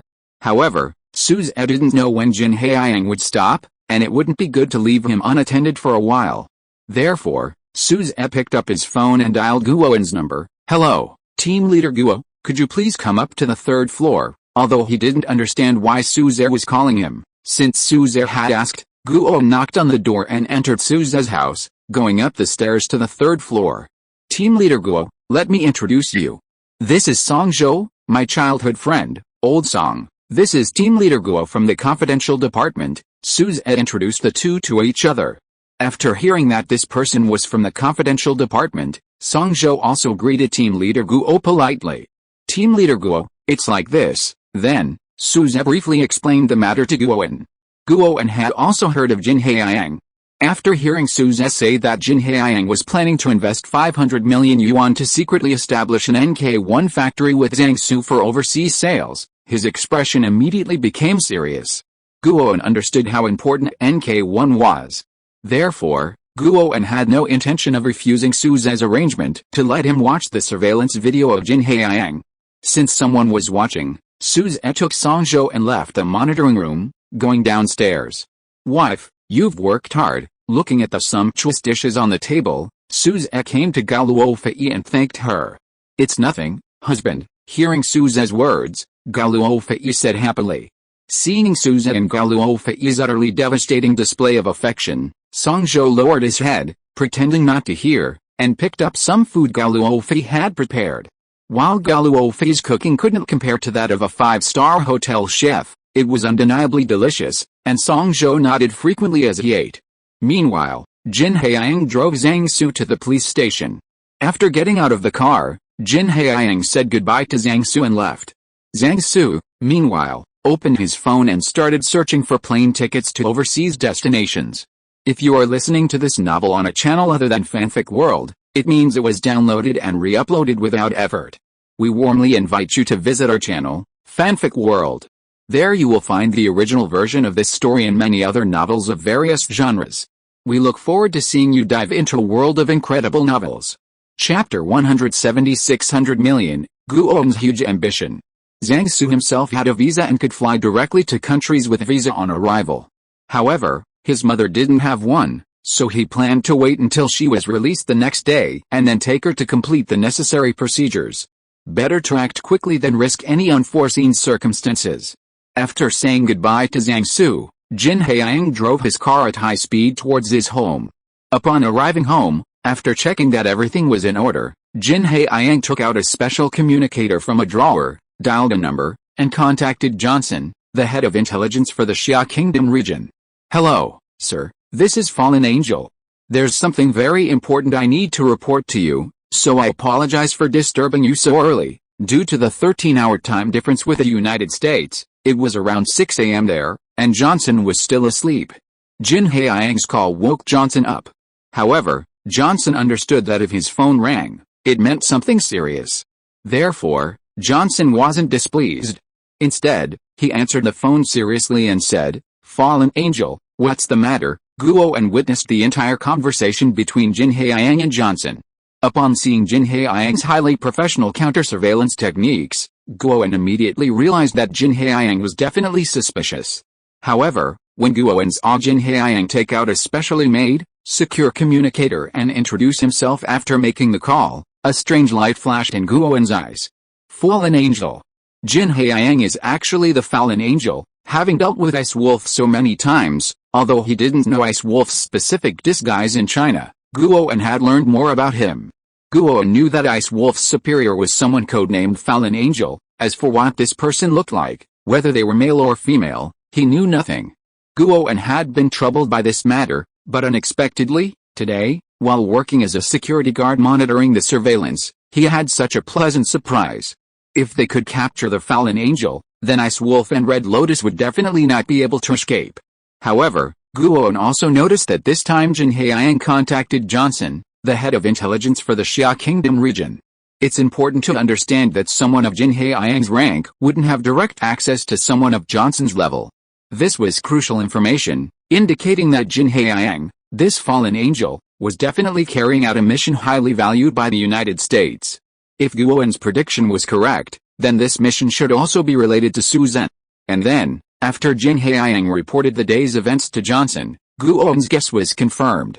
"Boss, it's like this. Today I, as a representative, discussed cooperation matters regarding NK1 with a new future metal company." Jin Haiyang recounted the events in detail.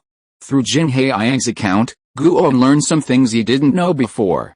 Upon learning that Zhang Su actually planned to build a factory with Jin Haiyang and sell the crucial metal material NK1 abroad, Guoan was furious.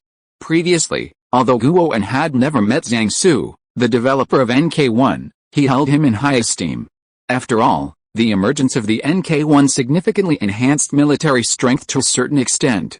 But now, Zhang Su, the developer of the NK1, actually intends to leak such a crucial national secret to foreign countries, a serious act of treason. In Guoan's mind, Zhang Su's reputation has plummeted. "Fallen Angel, you did a good job." When Johnson heard about what happened today, he was very satisfied with Jin Haiyang's performance. Although there was still no progress in the Mecha technology, if they could cooperate with Zhang Su, the developer of the NK1, Even if it was just exporting the finished NK1 abroad, once the company was established, Zhang Su and Jin Haiyang would be in the same boat. If Jin Haiyang used some methods, would Zhang Su refuse to hand over the NK1 technology? 600 million? I agree. Just wait for the funding. That's right, Jin Haiyang wasn't talking about the 500 million Zhang Su had mentioned, but 600 million.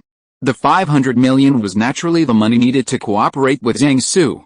As for the remaining 100 million, that was naturally the reward Jin Haiyang had secured for himself. Hearing Johnson agree, Jin Haiyang thanked him over the phone. Only after hanging up did Jin Haiyang drop his obsequious demeanor. Meanwhile, after ending the call with Jin Haiyang, Johnson dialed his secretary again. "Hello, Tina, transfer 600 million to this account." Hearing Johnson's words, Secretary Tina replied, "Dear Mr. Johnson, currently, the Xia Kingdom only has about 300 million in available operating funds left this year. If we transfer 600 million at once, other tasks will be affected. Those bigwigs in Congress, all they know is how to cut money," Johnson cursed, continuing, "Cut off those unimportant tasks first, prioritize completing this 600 million transfer." For Johnson, compared to those places where money might not even yield results, Jin Haiyang's task was far more important. "Understood, Mr. Johnson." Receiving Johnson's instructions, Tina began to act. "Hello, Director Wang. This is Guowen. I have something to report to you." Chapter 171, 600 million yuan arrives, operation to close the net begins. Such an important matter naturally prompted Guowen to report to Director Wang immediately. Although it was well past closing time, the events of the day were simply too crucial. Director Wang needed to summarize the day's events as soon as possible before reporting to his superiors. Director Wang had just finished writing his report when Guowen's call came in. Guowen's performance today had been outstanding, a truly commendable achievement. Director Wang answered the phone with a smile upon seeing it was Guowen calling. Just as Director Wang was about to praise Guowen, Guowen's serious words told him that something had happened. "Guowen, what's going on? Is it related to Consultant Su?" Hearing Director Wang's question, Guowen replied, "Director, it is indeed related to Consultant Su. The matter is like this." Guowen then recounted what he had heard and seen to Director Wang. When Director Wang heard Guowen say that through Su's surveillance cameras, he had not only discovered evidence of Zhang Su's planned treason, but also learned that the fallen angel's true identity was actually Jin Haiyang, he exclaimed in astonishment. "Advisor Su, you're truly our lucky star. Although the fallen angel isn't high-ranking, over the years, he, along with Ice Wolf, Red Lotus, and others, has caused countless acts of sabotage. Every time they get a slight clue about the fallen angel, they ultimately fail due to various circumstances. Now, Director Wang is naturally very happy to hear that Guowen knows the fallen angel's true identity. Guowen, here's what we'll do. Send people to keep watch near Jin Haiyang's residence, but be careful not to alert him." Hearing Director Wang's arrangement, Guowen said with some confusion, "Chief, now that the evidence is conclusive, shouldn't we just arrest the fallen angel?" Hearing Guowen's question, Chief Wang chuckled and said, "Guowen, didn't you just say that old guy Johnson allocated 600 million yuan in operating funds to you? Since that old guy allocated the funds, then we have to intercept that money. Didn't you always say that the funds are insufficient, the cars are too old, and the equipment is too outdated? Once this money is intercepted, as a major contributor, a portion of the intercepted funds will be allocated to your Hongdu branch. As for the specific amount, we'll discuss it later." Hearing what Chief Wang said, Guowen immediately chuckled and said, "Chief, you're very thoughtful. Don't worry, once the money arrives, we'll arrest Jin Haiyang. We definitely won't let him escape." By the way, Guowen, you just said that this time, it was entirely thanks to Su's surveillance cameras that we discovered Jin Haiyang's true identity. Tell me in detail. After hearing that it was entirely thanks to Su's surveillance cameras, Chief Wang became very interested in Su's surveillance cameras. It's important to understand that the Confidential Information Department is a special organization with many tasks requiring covert investigation. If Su's so-called surveillance camera was truly that amazing, Director Wang was even considering purchasing a batch to test it out. However, while Director Wang was hopeful, he was also thinking, it's just a surveillance camera, how special can it be? Hearing Director Wang's question, Guowen scratched his head and said, "Director, I'm not too sure about that either. I'll ask Consultant Su later and then let you know. Guowen had only looked at the monitor screen so far. He really didn't know much about the surveillance camera. Hearing Guowen's explanation, Director Wang nodded. After hanging up the phone, Guowen immediately began to take action. After Guowen made a series of phone calls to make arrangements, the confidential information department personnel immediately left their posts, forming a large net that surrounded the residential area where Jin Haiyang lived. Ling. Your bank card has received 600 million yuan. Your account balance is 600,202,000 yuan. Although the US is known for its slow disbursement of funds, it's incredibly fast when it comes to matters that could seriously harm other countries' interests. Sure enough, in less than an hour, Jin Haiyang saw the 600 million yuan deposited into his bank account. After confirming the funds had arrived, Jin Haiyang immediately called Zhang Su. Brother, the money's in. We'll sign the contract first thing tomorrow morning, and I'll transfer the funds to you after that. Team leader, the account you asked me to monitor has received 600 million yuan. This money came from an account belonging to the Meishan Group. Hearing his team members report, Guowen knew it was time to close the net. Guowen picked up the walkie-talkie and said to the standby security personnel, the target lives in Unit 2, Building 9, Room 1801. There are firearms in the room. Take protective measures and make the arrest immediately. Hearing Guowen's words, the 10 standby security personnel immediately began their operation, heading towards the room Guowen had indicated. As an experienced spy, Jin Haiyang had a very strong sense of security. Hidden surveillance cameras were set up at some intersections to detect any unusual activity nearby. However, all the previous tight security measures were rendered useless when facing Guowen, who could directly monitor his every move. After all, Guowen had previously told the security personnel the locations of the surveillance cameras, and except for the unavoidable stairwells, they had quietly slipped past other locations. Damn it, how did the security department find this place? Has my identity been exposed? By the time Jin Haiyang noticed the anomaly on the surveillance footage, the security personnel were already sprinting towards his room. Chapter 172 Scientist Marui is kidnapped by Jin Haiyang. Cursing under his breath, Jin Haiyang began to frantically take action. As a seasoned spy, his choice of this location was clearly deliberate. He retrieved a pistol, bullets, and a communicator from under his bedside table, changed into yellow delivery uniform from the closet, opened the door, and instead of taking the elevator or going downstairs, climbed 2 flights of stairs to apartment 2002. With a smile, he knocked on the door of the apartment across the hall. Guowen, who had been watching the surveillance cameras, immediately understood Jin Haiyang's plan. Although Guowen didn't yet know who lived in the apartment across the hall, Jin Haiyang's neighborhood was a high-end complex, comparable in price to Suze's Jinlin neighborhood. If Jin Haiyang were to kidnap someone like that, things would become complicated. Seeing Jin Haiyang's actions, Guowen hoped that no one was home or that the apartment wouldn't open the door. On the other hand, Guowen immediately picked up the walkie-talkie and said to the security personnel involved in tonight's operation, "Attention all personnel, Jin Haiyang is preparing to take hostages. All units, please act quickly." Hearing Guowen's voice, although they didn't understand why Guowen knew so much about Jin Haiyang's actions, the already running group sped up again after hearing that Jin Haiyang was preparing to take hostages. They hoped to capture Jin Haiyang before he succeeded in taking hostages.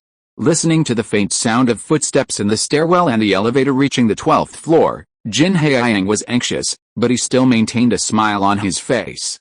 Knock knock knock. Jin Haiyang's knocking echoed in the corridor, and Guowen, who was in the monitoring room, felt that the sound was like a countdown to death. When Jin Haiyang knocked for the 3rd time, a strong and spirited female voice came from inside the room. "Who is it?" Hearing the woman's voice, Jin Haiyang replied as if he had expected it. "Ms.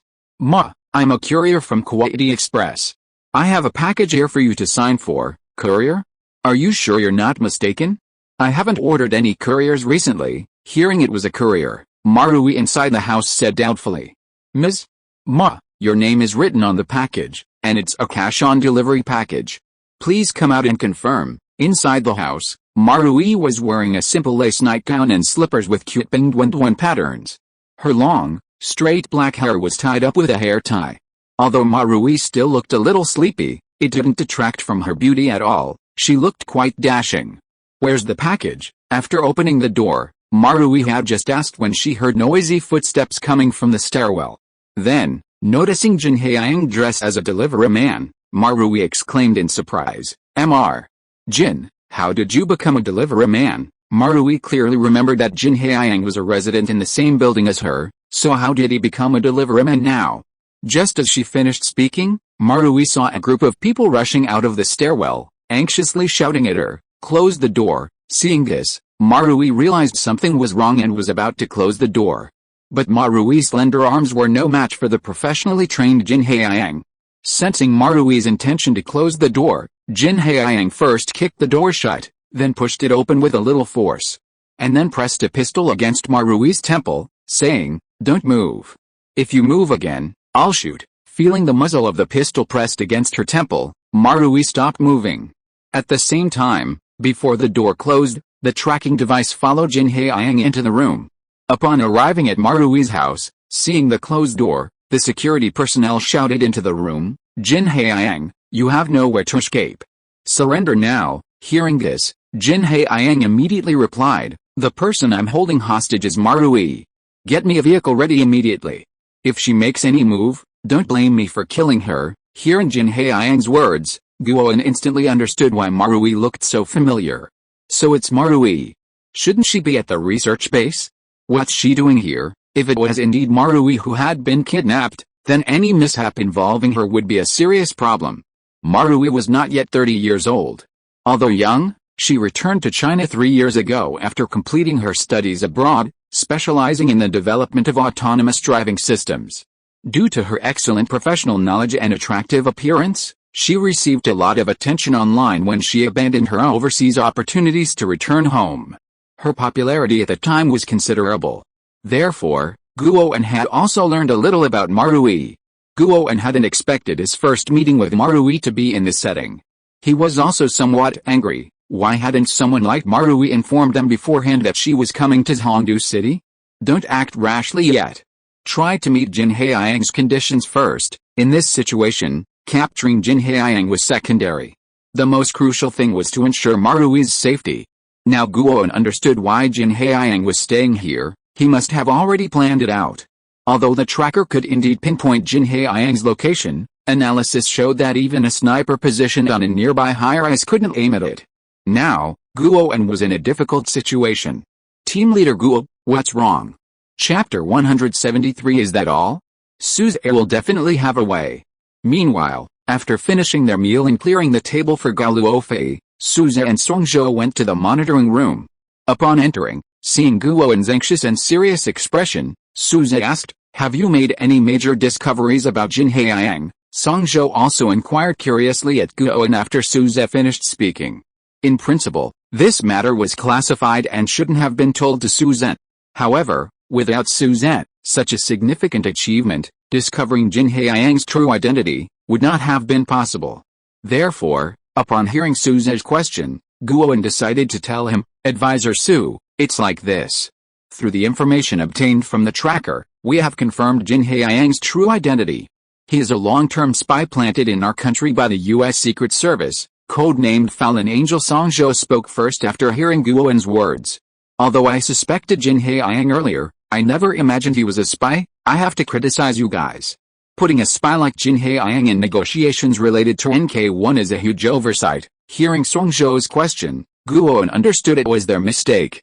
"Alright, Lao Song, let team leader Guo speak first." Hearing Suze's words, Songzhou stopped, and Guoan continued, "After learning that Jin Haiyang and Zhang Su were suspected of selling state secrets and obtaining 600 million from the US, we set up surveillance. We originally planned to arrest Jin Haiyang once the money reached his account, but after the operation began, we didn't expect Jin Haiyang to be prepared. He kidnapped Marui, using her as leverage to negotiate with us." Hearing Guoan's explanation, Songzhou felt incredibly excited. He completely agreed with Guoan's approach. Making the Americans lose both money and their money was the only satisfying thing to do. However, when Guoan mentioned Marui's name, Songzhou's expression changed. "Excuse me, team leader Guo, is the Marui you're talking about the one who researches autonomous driving systems?" Hearing Songzhou's question, Guo nodded solemnly and said, "Yes." Upon receiving Guoan's answer, Songzhou's expression instantly went blank. and he murmured, "It's all my fault. If I hadn't joked about her coming to Hongdu City now, she definitely wouldn't have encountered this situation today." Seeing Song Zhou's appearance, Gao Luofei, who was standing to the side, asked Suzette, "Honey, what's wrong with Song Zhou?" Hearing Gao Luofei's question, Suzette replied, "Marui is Song Zhou's girlfriend, and also an expert in the field of autonomous driving in China." Thinking of what Suzette had just said about Song Zhou planning to marry his girlfriend, and now that Marui had been kidnapped by American spies, Gao Luofei could fully understand Song Zhou's feelings. Team leader Guo, what's the situation between Jin Haiyang and Marui now? Suzette had learned a bit about the relationship between Marui and Song Zhou from Song Zhou over the past year. Although Suzette had previously said that Song Zhou's marriage proposal was just a fabrication, Song Zhou's lack of reaction at the time suggested that he might have harbored such thoughts. Suzette couldn't imagine how Song Zhou would react to if something happened to Marui today. Hearing Suzette's question, Guo said gravely, "Advisor Su, what do you think?" According to the surveillance footage, Jin Haiyang is currently holding Marui hostage in a sniper's blind spot. It's impossible to kill him from outside the building, and Jin Haiyang has already closed Marui's door. We initially considered breaking in through the window, but considering the ruthless methods of a spy like Jin Haiyang, any action could provoke his retaliation. However, I'm also worried that if we release him and Marui as Jin Haiyang demands, he might kill Marui after escaping. Currently, all options are extremely risky. There's no perfect solution. Guo had many years of experience in this type of rescue operation. Even so, given the current situation, not only Guo, but even Director Wang, could guarantee the hostage's complete safety. Hearing Guo's words, Song Zhou, who had been anxious, felt even more guilty. He could already picture Marui being murdered in his mind. "It's all my fault." However, after Guo finished speaking, Suzette, seeing the monitor footage, appeared incredibly relaxed and confidently said, "Team leader Guo, tell the security personnel not to act rashly. I'll handle this." With that, Suzette sat down in the chair next to the monitor. Suzette's expression caught Gao Luofei's eye. Seeing his confident demeanor, Gao Luofei asked, "Honey, do you have a plan?" Hearing this, Suzette nodded and said, "Wife, I have a plan." Upon receiving Suzette's reply, Gao Luofei said to Song Zhou, "Song Zhou, since my husband says he has a plan, Marui will definitely be alright. Don't worry." Guo admired Suzette's research and development capabilities immensely. Even 100 Guoans couldn't compare to Suzette alone. However, in terms of rescue and protection, Guo believed that while it might not reach the exaggerated figure of 100 people, 1 Guo was equivalent to 10 Suzettes. Now, Suzette was in the monitoring room, so far from the scene. What method could Suzette possibly have to rescue Marui? In Guo's heart, he didn't have high hopes for Suzette. However, Song Zhou's thoughts differed from Guo's. Since Suzette said he had a plan, then Suzette must have a plan. "Brother Zet, since you have a way, you must save Marui. Look at you, so full of yourself." "Don't worry, Marui will definitely be fine," Suzette said to Song Zhou, looking at his expression. Chapter 174 3 Explosions. Jin Haiyang's life hangs by a thread. "Mr. Jin, you're surrounded by the security forces. You can't escape. You should surrender. Confess and you'll be treated leniently, resist and you'll be punished severely. That way, you can get a lighter sentence and have a chance to start a new life." Although she was a woman, Marui was, after all, a researcher working in the military. After the initial fear of being kidnapped, Marui's heart had calmed down. Marui knew she couldn't just sit and wait to die. Since she knew Jin Haiyang was a spy, she spoke to him. Hearing Marui's words, Jin Haiyang's serious face didn't relax at all. "I'm telling you, don't try to fool me. I'm warning you, don't say a word. If you say another word, I'll shoot you." At this moment, Jin Haiyang was no longer the gentle and refined man he was this afternoon. He was a desperate man driven to the brink. "Go ahead and shoot me. Go ahead and shoot me." Hearing Jin Haiyang's words, Marui said without any panic. Jin Haiyang knew perfectly well that he was only standing there unharmed because of Marui, whom he had taken hostage. His earlier words were merely a bluff. However, hearing Marui's response, Jin Haiyang felt his dignity had been challenged and couldn't remain inactive. Therefore, he immediately picked up his pistol and fired a shot at the chandelier not far away. Bang! Crack! After the shot hit, the chandelier, which had been lit, went dark. plunging the area where Jin Haiyang and Marui were standing into complete darkness. The loud bang startled not only Marui but also alarmed the security personnel outside the door. Unaware of the situation inside, the security personnel, fearing for Marui's safety, shouted to Jin Haiyang through the door, "Jin Haiyang, stay calm. The vehicle you requested is on its way. Don't harm the hostage." Jin Haiyang ignored the security personnel outside the door and instead said menacingly to Marui, "You're smart, you know I wouldn't dare kill you. But if you don't obey, a slap on the arm will be enough for you, Brother Zed." All of this was being monitored on the monitor, and everyone present witnessed it. Hearing Jin Haiyang's words, Song Zhou, worried about Marui's safety, anxiously called out to Suzette. "Alright." As soon as he finished speaking, Suzette locked onto Jin Haiyang and pressed a red button on the monitor. After Suzette pressed the red button, under everyone's gaze, a biu sound was heard, and a black shadow flashed across the monitor screen. In the high-definition surveillance footage, only a slight popping sound was heard. First, Jin Haiyang's right hand, holding a pistol, appeared to have been struck by something, and the pistol slipped from his grasp. The footage then showed Jin Haiyang's right hand as a bloody mess, with a white bone vaguely visible. The immense pain caused Jin Haiyang to scream. Seeing this, Marui seized the opportunity to escape and flee into the house. Seeing Marui escape, Jin Haiyang knew that if she wasn't in his hands, he would be finished. Therefore, enduring the excruciating pain in his hand, he ran towards Marui. However, before Jin Haiyang could even move, two dark figures flashed across the surveillance footage, striking Jin Haiyang's left and right thighs, leaving a bright red hole in the center of each thigh.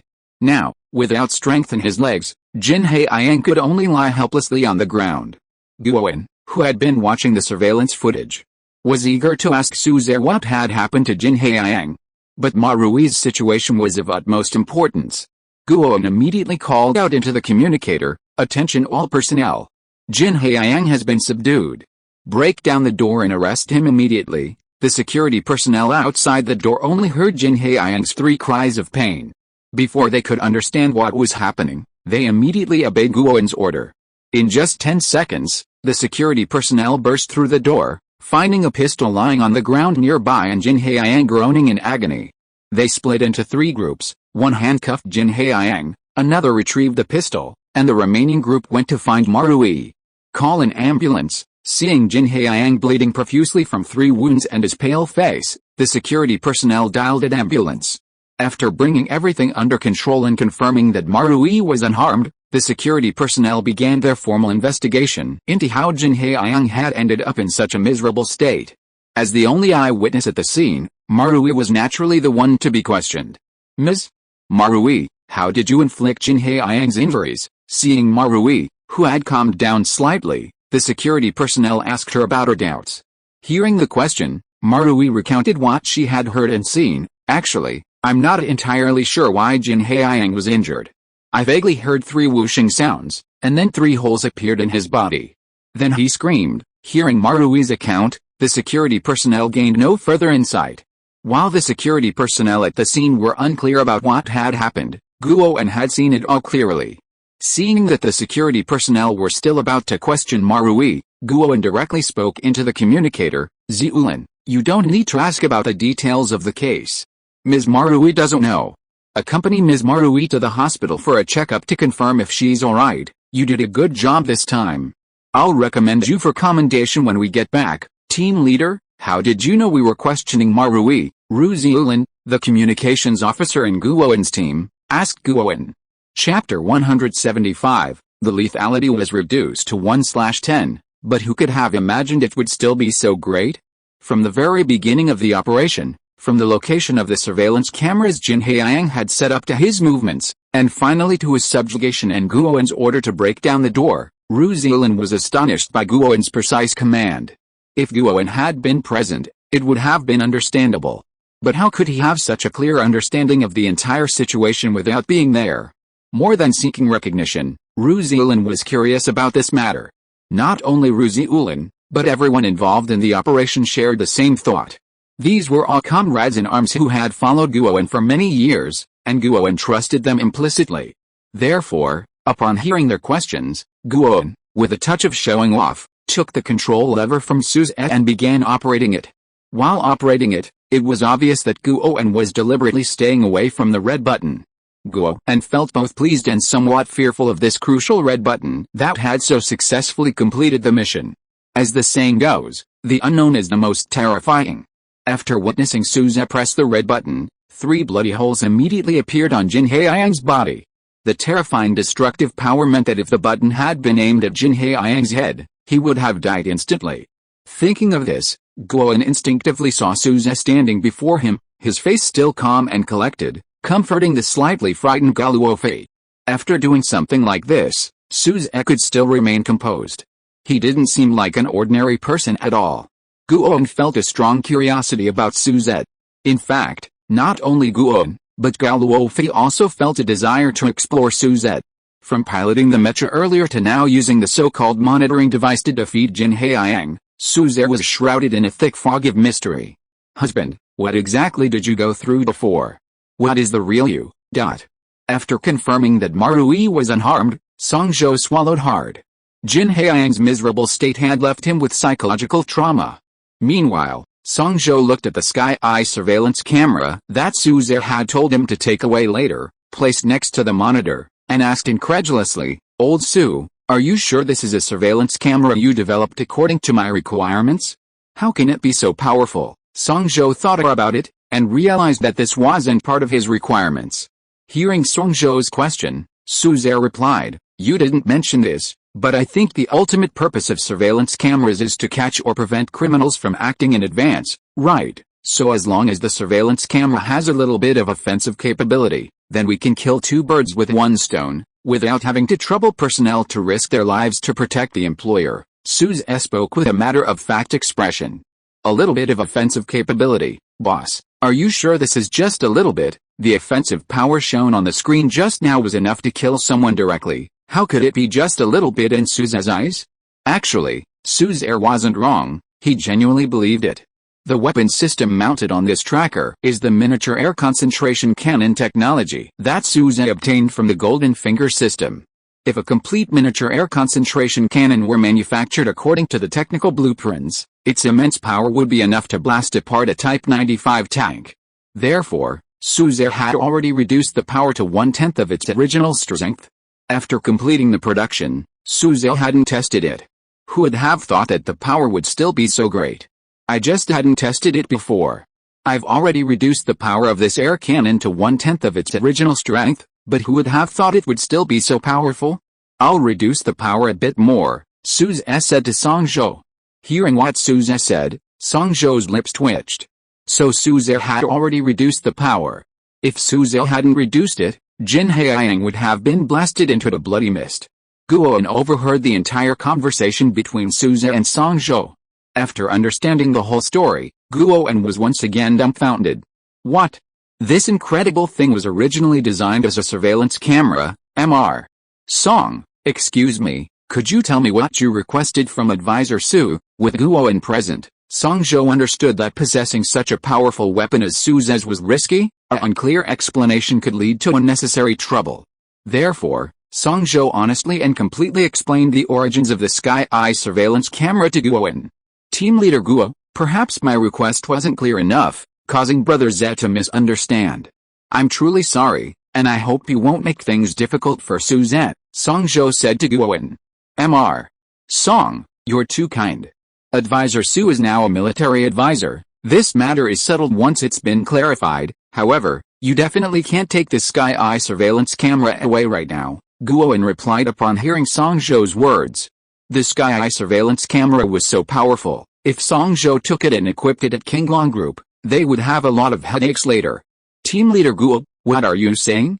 This thing is so dangerous, I wouldn't even take it myself, it's so powerful, and so easy to operate. If someone had malicious intentions, it would be a huge problem. Even if Guowen hadn't said anything, Songzhou wouldn't have taken back Qinglong Group just like that. End of this chapter. Thank you so much for reading until the end. Don't forget to give it a like. Looking for more exclusive content and immediate access? Subscribe to our Patreon. Remember, every like, subscription or donation encourages us to continue. Thank you all, see you in the next video.